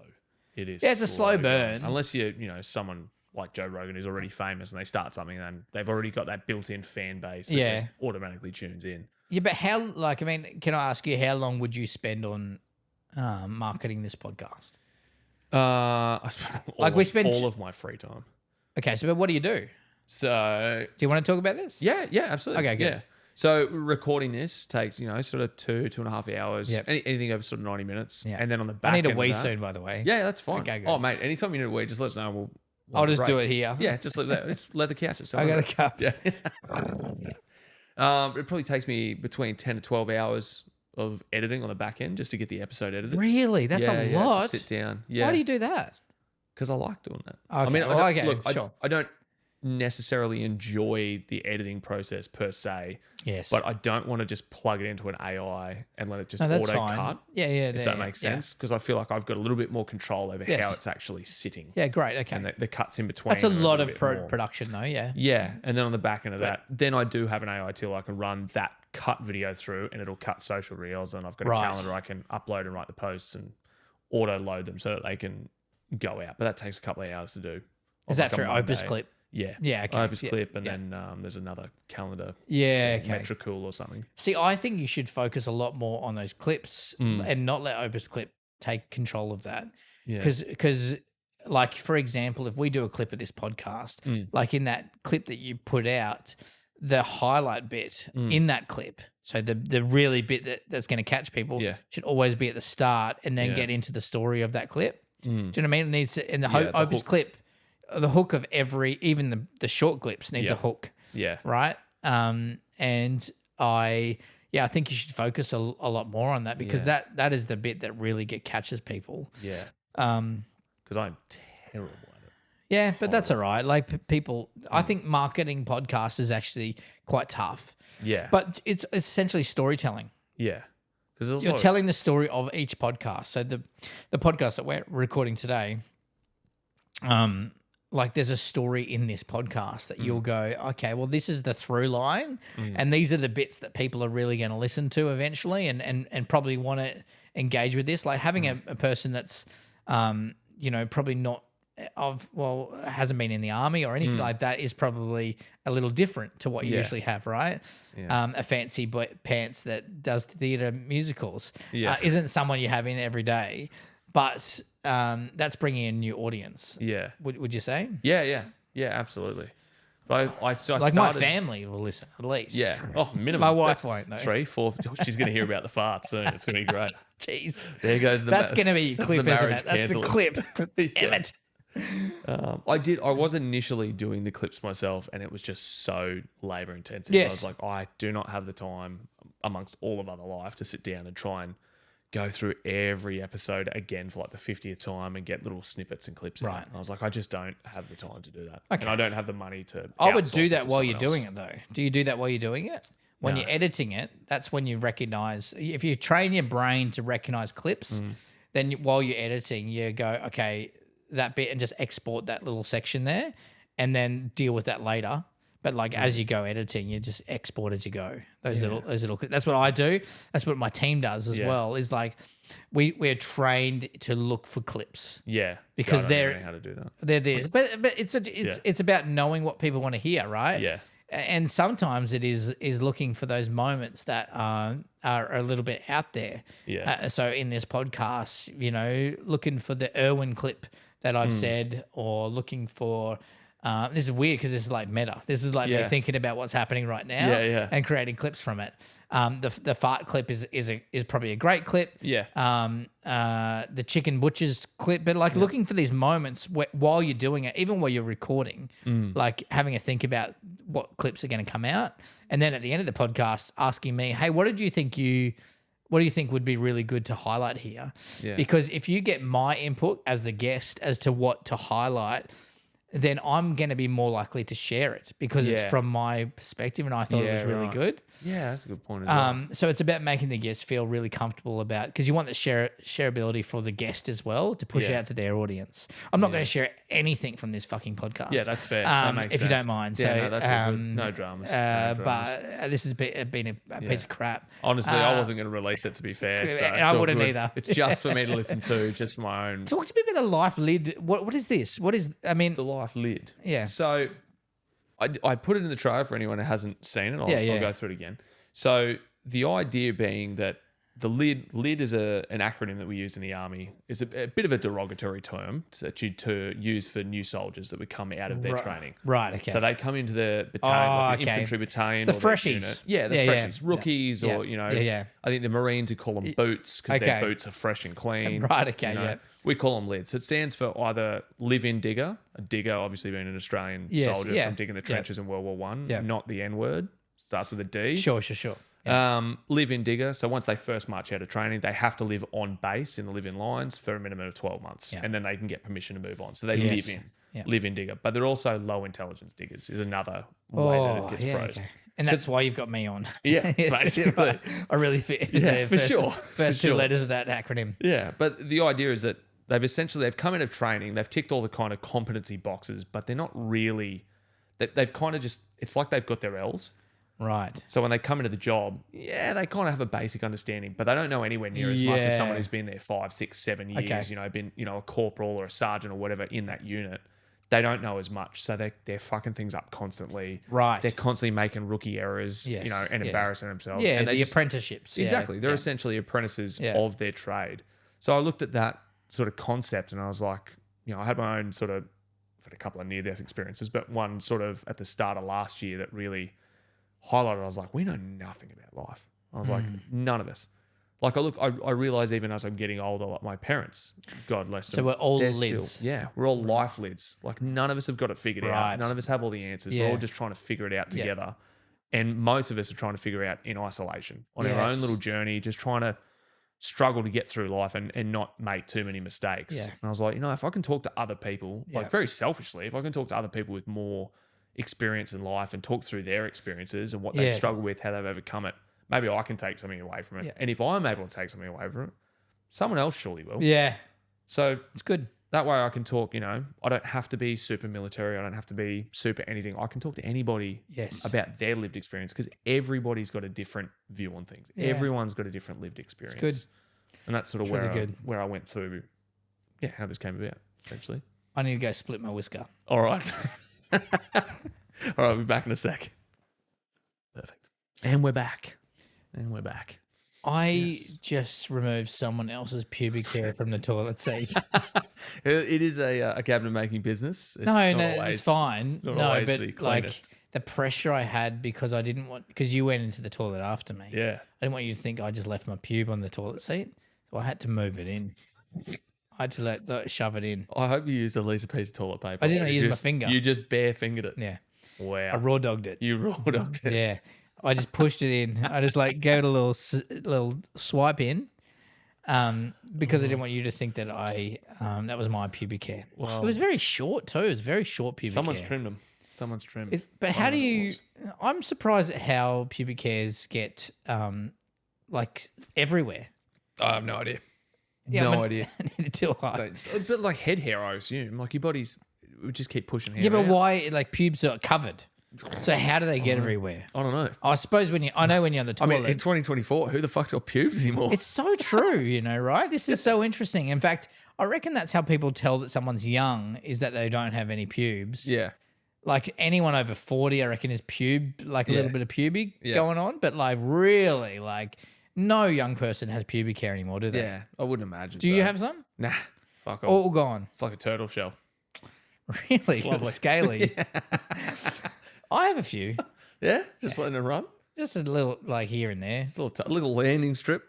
No, I don't have a landing strip. You heard it here first. Dave's got a landing strip.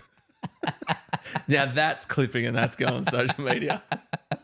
I do not have a landing strip. You idiot. Oh, far out. Where were we? And I want to ask you something because you said you almost died earlier this year. Started last year, yeah. Started last year. Can you give me a brief summary about what happened? The really short version is that randomly my bowel perforated and just started spewing all of my stuff through my insides. Whoa. Yeah. The long story is a little bit longer. It's much more entertaining. And sure. Yeah. I mean, fucking, we'll just tell you. So I was working. Don't make it too long. This podcast is for me. No, not you. Won't be too long. I was working safety and security on a TV show with Ant Middleton called $1 Million Island for Channel 7. Yeah.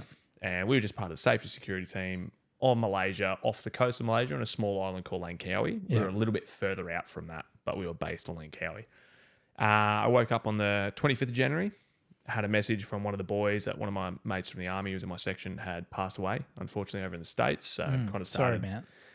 Yeah, look, it was not unexpected, right? Given the trajectory of his life since post-service. But anyway, that aside, kind of started a shitty day. But we all knew Australia Day was the 26th.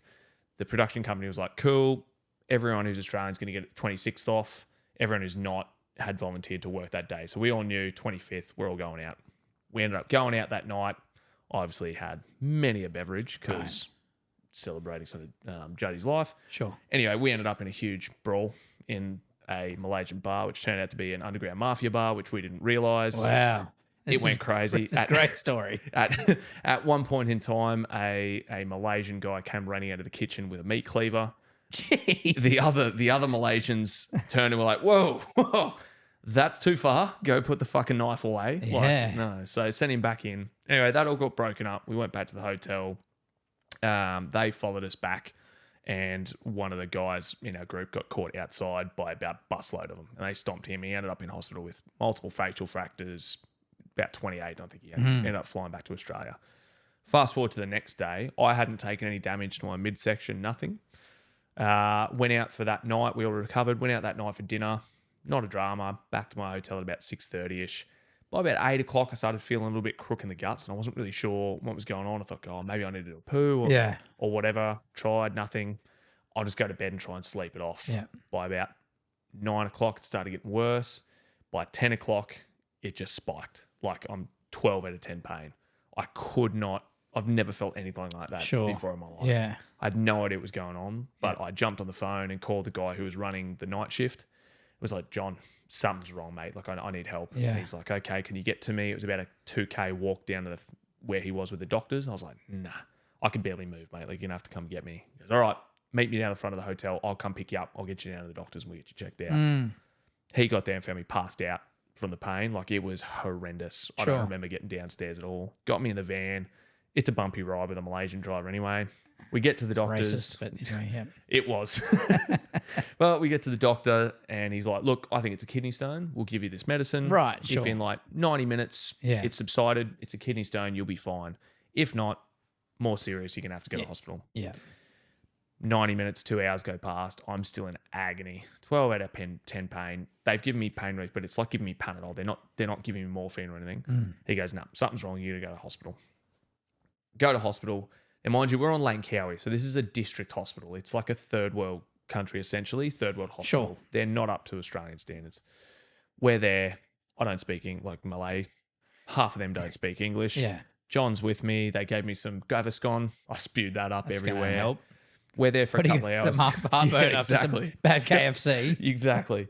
John goes, hey, mate, I got to bail and run night shift. You're right. You're on your own. Someone will be here in the morning. So I'm in gosh. agony, left. Nobody speaks English. I'm just another white person over in the corner. Yes. By about 5:30 the next morning, Ting, the head of the contract, she rocks up and she's like, where the fuck is John? He bailed, mate. Like, in horrendous pain. She goes, all right. And she was amazing. Ting, if you're out there listening, amazing. Who's this Ting? Her name was Ting. She was a Singaporean lady. She was like the manager for us who ran our contract. Nice. And she advocated for me like a boss in that hospital. Thank you, Ting. Yeah. So she finally got them to give me a CT. She's like, get him a fucking CT or something and figure out what's wrong. So they put me into a CT scan. By about 9 o'clock the next morning, doctor comes out and he goes, I've got some bad news. Your bowel has perforated and you need major abdominal surgery. Oh my gosh. Emergency, or you will die. And she was like, excellent. Can we have a minute by ourselves? And he walked out and she's like, we need to get you out of here. If you have surgery at this hospital, you're going to die. You're either dying on the table or you're going to come out with a stoma bag for the rest of your life. Like, it's going to be a general surgeon. It's not going to be a specialist. It's just going to be whoever's there at the day to give it a crack. Yeah. She's like, we'll get on and try and get a medevac chopper and get you to KL to the private hospital. The production company was wonderful. They had like $20 million worth of cover or something. And they argued with our company, like, let us cover it, put it on ours, get him sorted. So they were really good. She comes back maybe an hour or so later and goes, hey, turns out it's Chinese New Year and there's a monsoon off the coast. So air red, no chopper. They said they can come pick you up at tomorrow morning, by which time you'll be dead. So we're going to get on to the police, who we had a working relationship with. Wow. This is a long story. Yeah, it is. And try and get you across. Yeah. So police agreed. They're like, we'll send a boat down. Yes. It's about 3 or 4 hours for it to get down.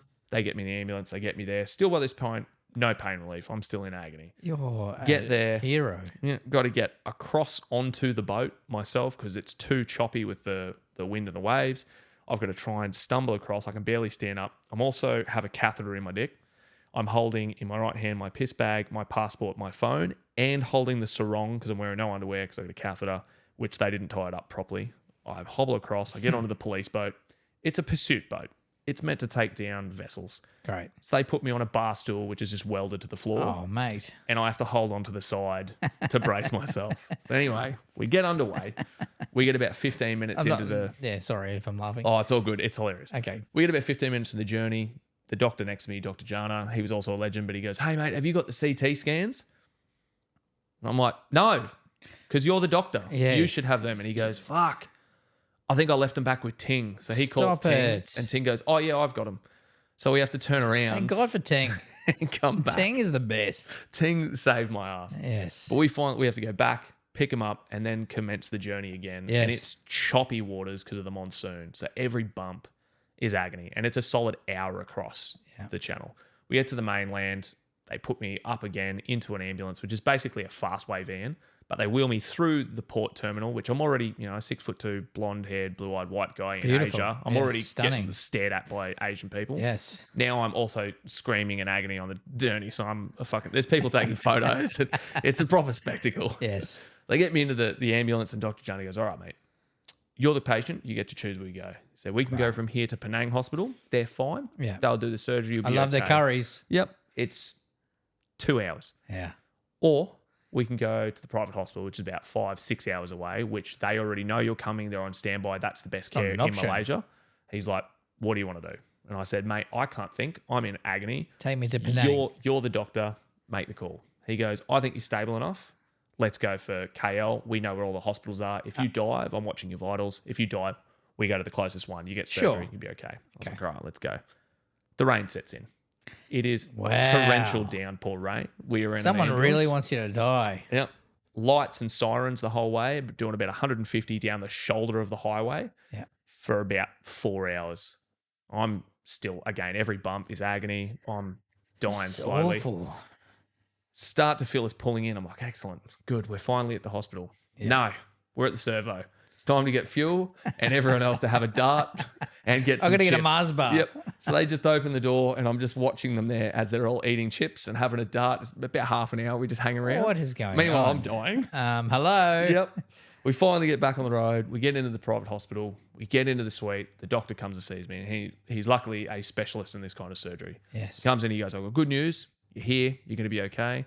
Bad news is the CT machine they had is 1 million years old. I can't clearly see what's going on. You need another CT. So I go in. Scan me again. Yep. So I go in. I get another tube in the ass with another bunch of liquid and fluids and stuff. Which I like to call Tuesday. Yeah, it's great. It was good fun. They love to put stuff in my ass up, those Asian people. I got like 3 fingers, about 80 tubes during this process. 3 It was ping pong crazy. balls. Yeah, it was good fun. Somebody filmed it. It's on OnlyFans somewhere. Sure. But finally get out. It's about another hour and a half. By this point, it's like 10 o'clock at night. We've landed. I'm out by 11:30. They finally give me morphine. So from 8 p.m. to 11:30, Crazy. the pain disappears. Of But course. he Morphine gives me will the do. CT scan. Magic drug. And then he comes sprinting into the room and goes, "We need to go into surgery now. You're septic. It is perforated. It's everywhere. We need to do surgery now." And wheels me straight in. And I think I went into surgery at about 2 a.m. And I How are woke you up at about 7. alive? That is. So have you got a scar? Yeah, I do. You don't have to show me. That's It's, holy moly. yeah, It's like a I don't know snail if you can trail. see that. That's like straight down the center there. Yeah, it's there. Do you want to have a look? You Yeah, I mean, show I can it. kind of Get up there. Get up there and show there, them. you Oh can my see the- lordy. Nearly fell over. Crikey, mate. Yeah, so they cut all the way down. They took. You really don't have any pubes. Yeah, that's right. That's what I took out of that story. Yeah. I actually just Yeah. wanted to show me whether you had Oh, it pubes was or not. good. It was good. The next morning, I wake up and he comes in. He goes, "It's all a success. You won't need a bag. I took a large chunk of your bowel, about 15 centimeters of your small Thank you. intestines." And then he goes, "And I was just in the area, so I just took your appendix." Oh, that's great. I was like, No, that's good. I "What? like that. Cool. Yeah, Thanks, mate. yeah. It's like Probably sold it on the black market, but sure. no, that's fine. I mean, no one wants an appendix in Yeah, their body exactly. anyway. Exactly. They're a useless tool. Yeah. That's fantastic. So while he's in there, he just did a bit of other maintenance, Yeah, and he just a- shaved your pubes. Yeah, why not? Which Yeah, is yeah. nice. Yeah, it was so good. Also flossed your teeth. While I So was- good. Yeah. Wow, that was that's the, incredible, mate. that That's. was I the mean, story. I'm sorry you went through that. It reminds me of the time I had a twisted testicle. Oh, No, That I'm not going cannot to have one up been- your story. Your story was incredible. that cannot have been easy. Do you? Testicle Do you want to hurt. hear about yeah, my go testicle? nuts, yeah. I can't show you the No, scar. get it out. Get it out. I can't find it. Yeah. So I had that is a horrible story, but Yeah, I it think sucks. I know the pain that you're talking about because when I had a twisted testicle, horrendous. I used to work at the warehouse. You know where everyone gets a bargain. Yep. So I was in the furniture bit where you make up the furniture. Well, everyone gets a bargain, but I got a twisted testicle. So I helped this lady. She just bought a gym set out to her car and took it out to her car. It was like 90 kilos. It's pretty heavy on a trolley, and then lifted it up into her boot. Anyway, I woke up the next morning. I had this horrendous pain in my lower region. I thought it was appendicitis. Yeah. And so I went to the hospital, the Redcliffe Hospital, and I was like sitting there. I was like, oh gosh, I've got to get in. Anyway, the guy comes in and the doctor, and he's like feeling around. He's a trainee doctor. And he goes, oh, maybe you do need to do a big poo. I'm like, no, it's not a poo pain, mate. I've know what a poo pain is. Anyway, while he was sitting there talking to me, I went like this and I just put my hand on my lap and I touched my nuts. And it was like lightning was sent through to my body. So what had happened is when you lift something so heavy, you're either you get a hernia Yeah. or your testicles inside their sac actually just twist around like this. And so that's what happened to me. They actually just went like that. And so I was getting this scan. So they're like, okay, well, we have to scan you because you said your nuts are sore. Yeah. And so they put some gel on my nuts. And this really attractive nurse was like doing like the ultrasound on my testicles. You're like, And I promise it's bigger I was normally. I was like, I'm a grower. I'm a cold. grower. It's cold in here. No, but I'm just thinking, I'm like Margaret Thatcher naked on a cold day. Margaret Thatcher naked on a cold day. And I was like, I got the operation. They untwisted it, but I woke up the next day and my nutsack was like this big. Oh. So it had shrunken. And no, it was huge, right? It was like, actually, it wasn't like, okay, realistically, it was probably about that big. It was way too big for my pants. Yeah. Anyway, I had this girlfriend at the time that wasn't a very supportive person, not my current wife. But we had booked to go to dinner the night after my operation, and she wasn't having it that I was not available. And so I felt the pressure and I checked myself out of hospital with testicles this big. And I was on painkillers and stuff like that. But I left the hospital without telling anyone. Yeah.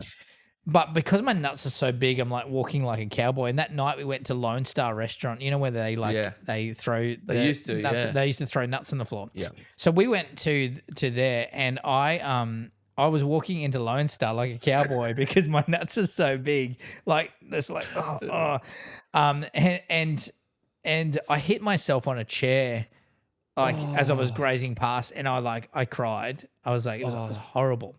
But 2 days later, so picture this, my testicles, picture my testicles, picture them. They've gone down in size a little bit. Yeah. There's down the center of them is, am I getting too graphic? No. Okay, good. Down the center is a stitch line. Yeah. And I have just had a shower at my girlfriend's house, and then I have gone to dry myself off in her bedroom. Yep. She wasn't there for my parents'. I had to dry myself on my bed in her bedroom. I dry myself off. I turned around, and she's got a dog that's a boxer. Oh, right. She's got a dog that's a boxer. It's called Tasman.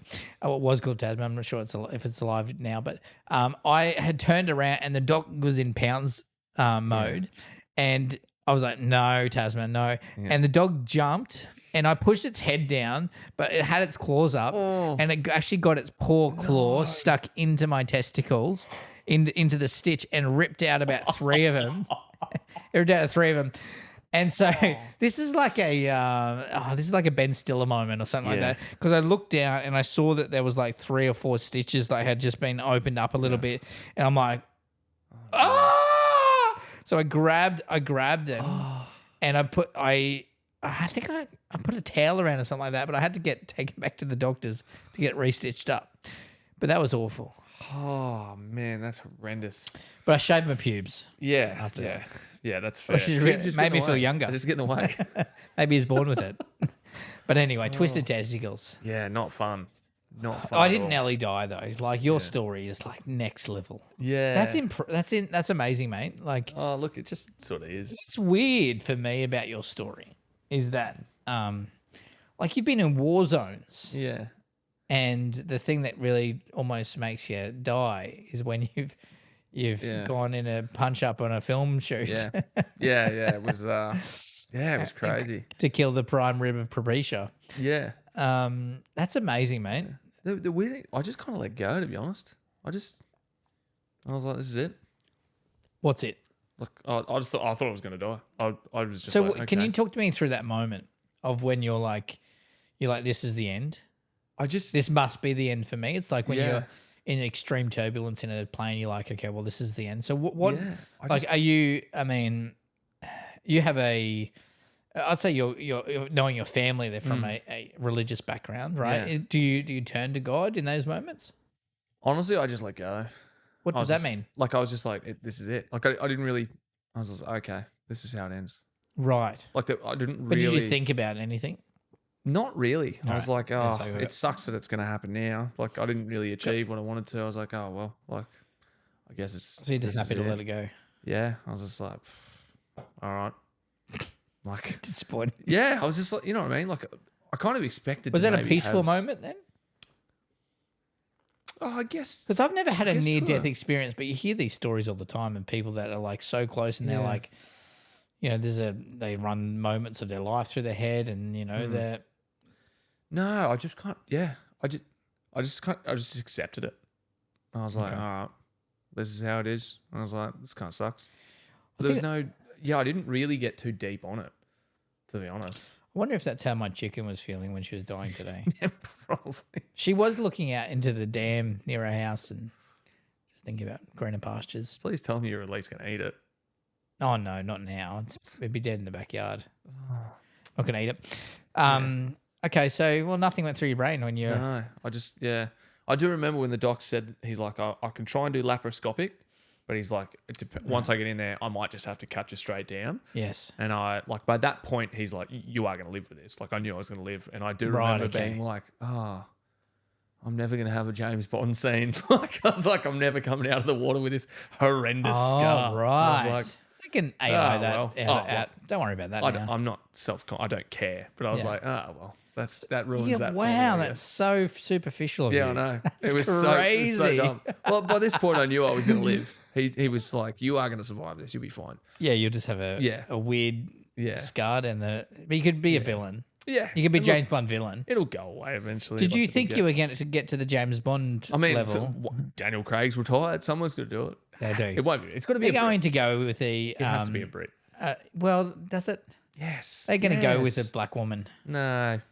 No, I think that would as tank. 007. It would tank. Yeah, but like they care if it tanks these days. They do. They will. Okay.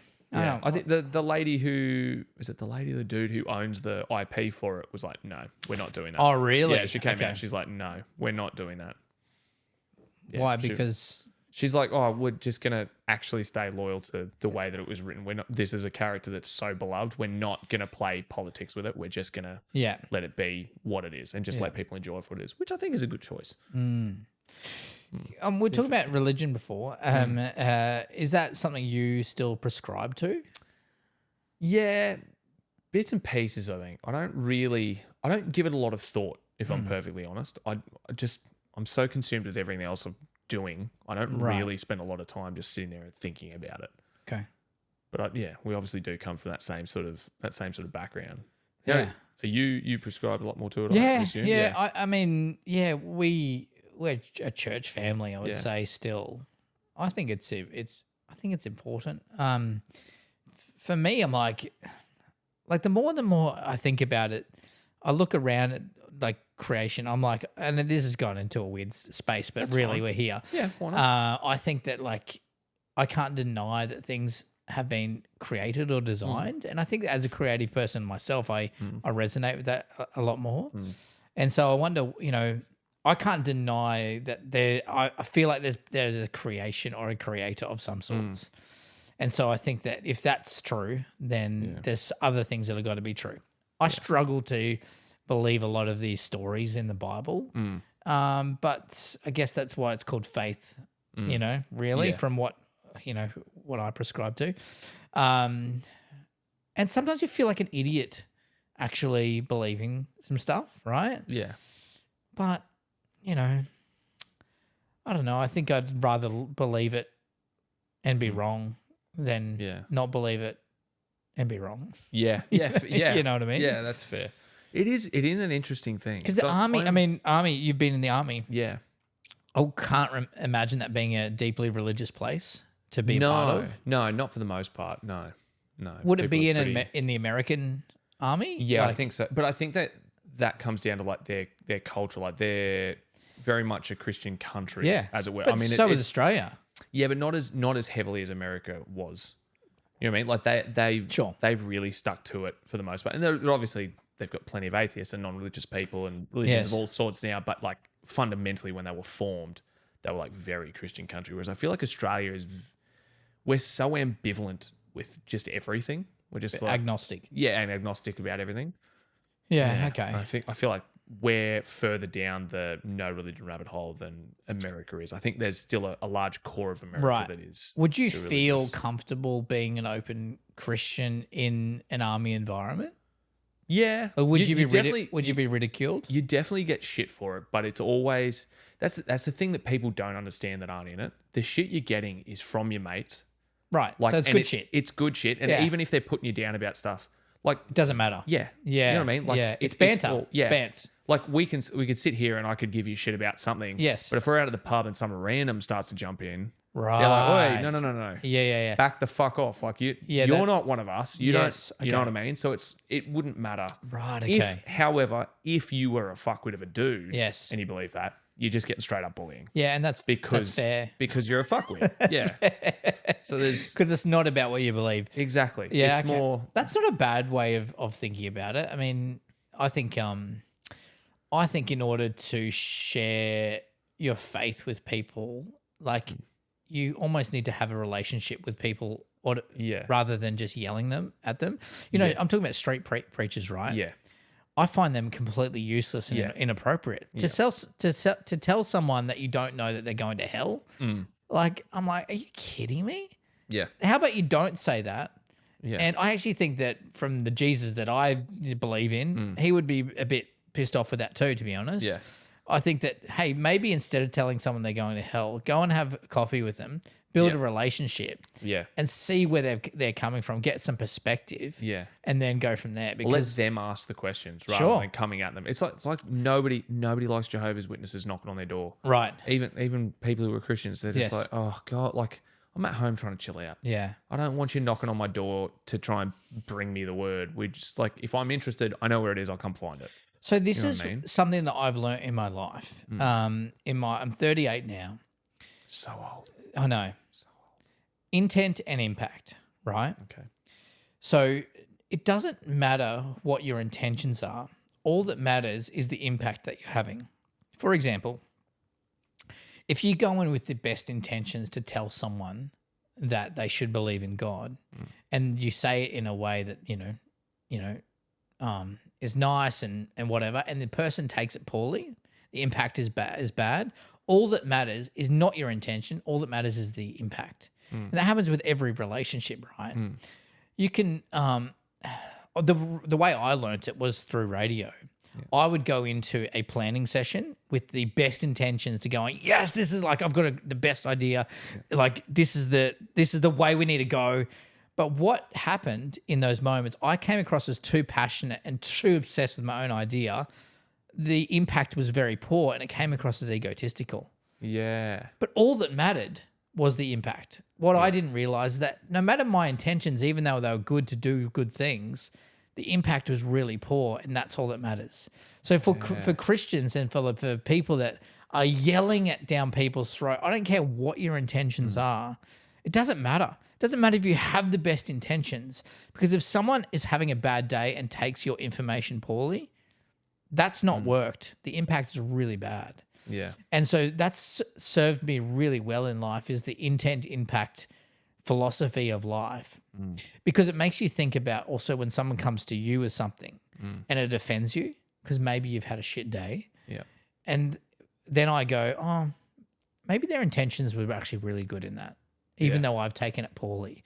And so it's made me think about that relationship better and help me deal with people a lot better, is that understanding of intent and impact. And I had to learn that lesson.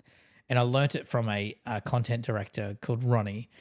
And we had some biffs along the way, but that was a life lesson that really just resonated with me, because sometimes we can be so obsessed and we kind of come full circle with our own thoughts and our own world and our own opinions that we forget that other people are living in their own lives. Yeah. They've got their own stuff going on. Yeah. Maybe they've just heard news that, their uncle's got cancer or something like that. But if I come to them with the news and they've taken it poorly, well, doesn't matter how good my intentions were. Yeah. It's one of those things that it's so simple. Intent and impact is life-changing. If you can get a grasp of that, you can have the relationships you have with people will change astronomically. Yeah. And it has for me, and it's been important for me to grow up and learn that, because I've learned a lot of my life.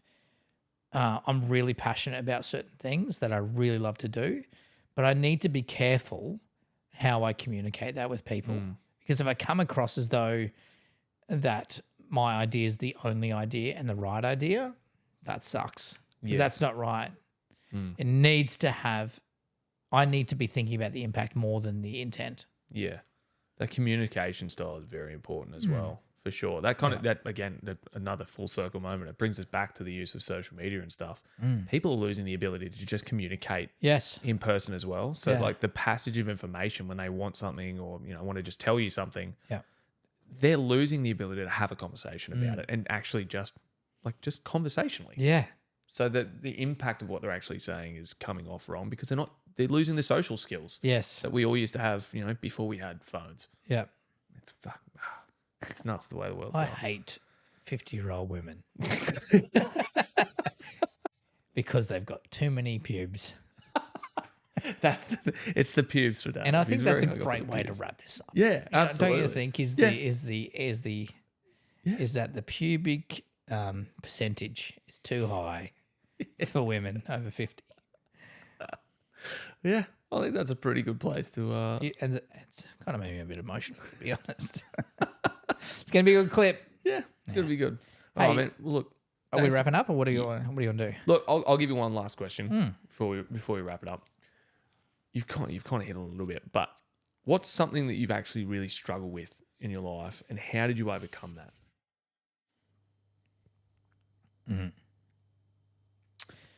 Okay. Fear of failure is the biggest thing that I've ever had to overcome. Sorry.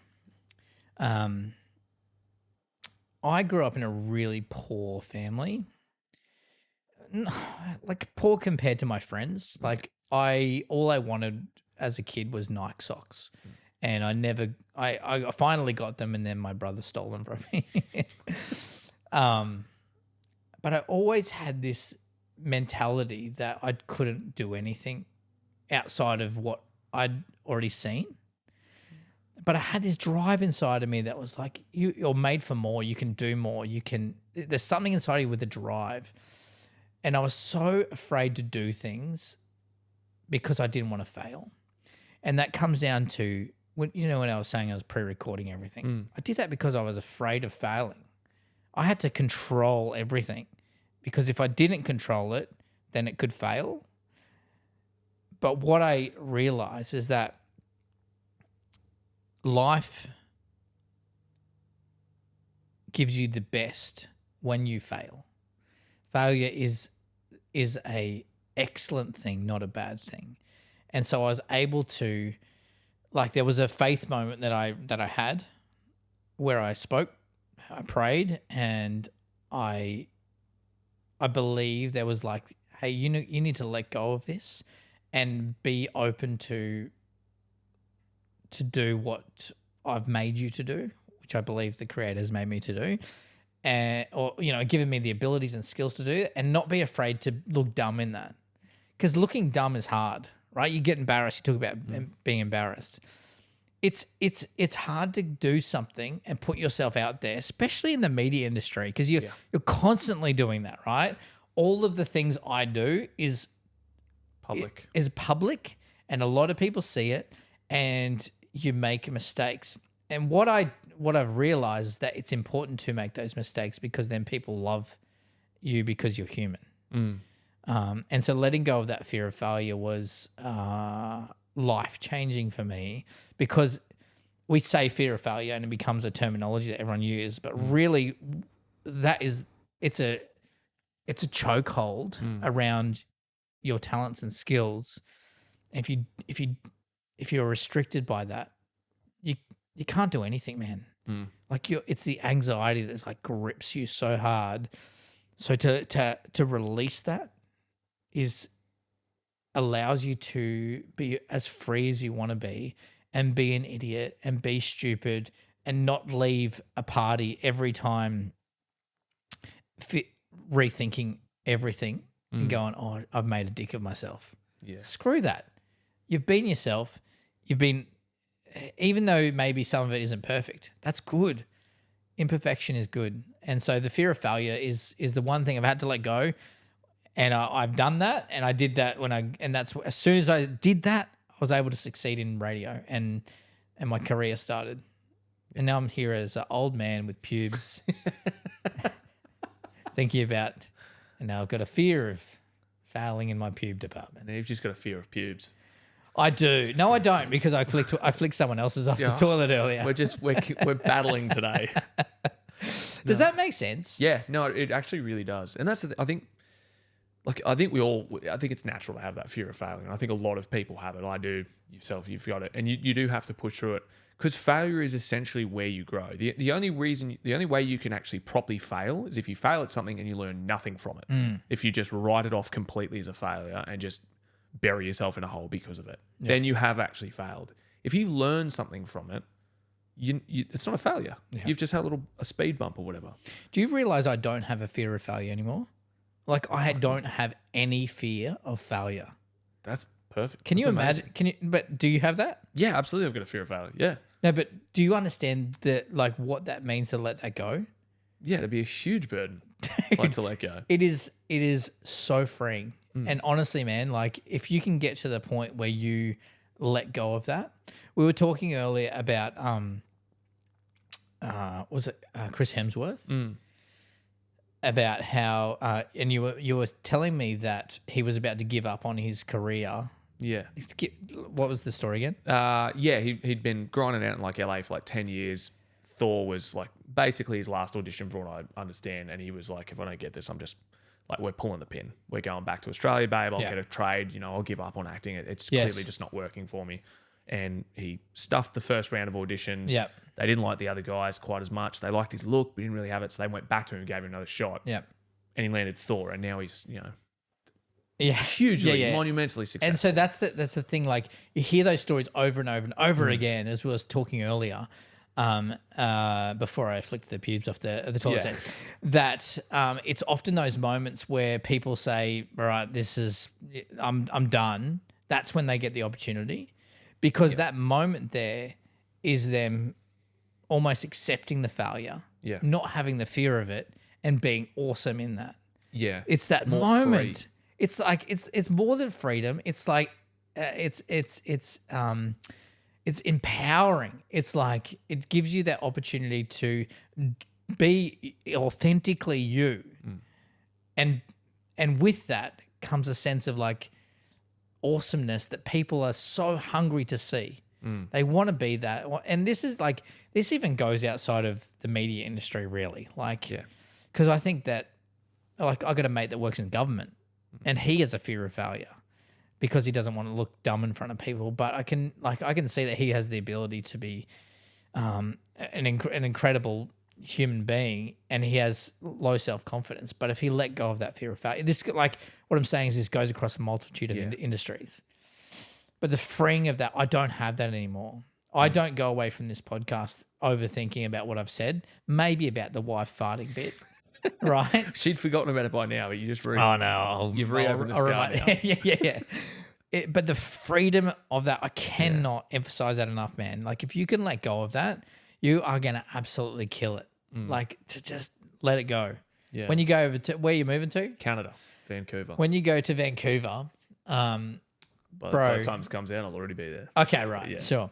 Well, we're here in Vancouver. It's fucking cold. It's so cold. Thanks for driving all this way. I saw a bear on my way in. How big a moose, by the way? Apparently massive. Yeah, right. Huge. Yeah, I've seen photos of them. I was very surprised at how big they are. Yeah, bigger than cars. And Like, is they're it massive. is the plural meese? I want to call them meese, but I believe it's moosin. I could be wrong. I also made that up. I made that up. Mooses. I think it's just moose. I think it's one of those ones just like Yes. it's just moose art and there's more moose over there. I think is how it is. I love moose. Chocolate moose. Good. Anyway, Yes. fear of failure.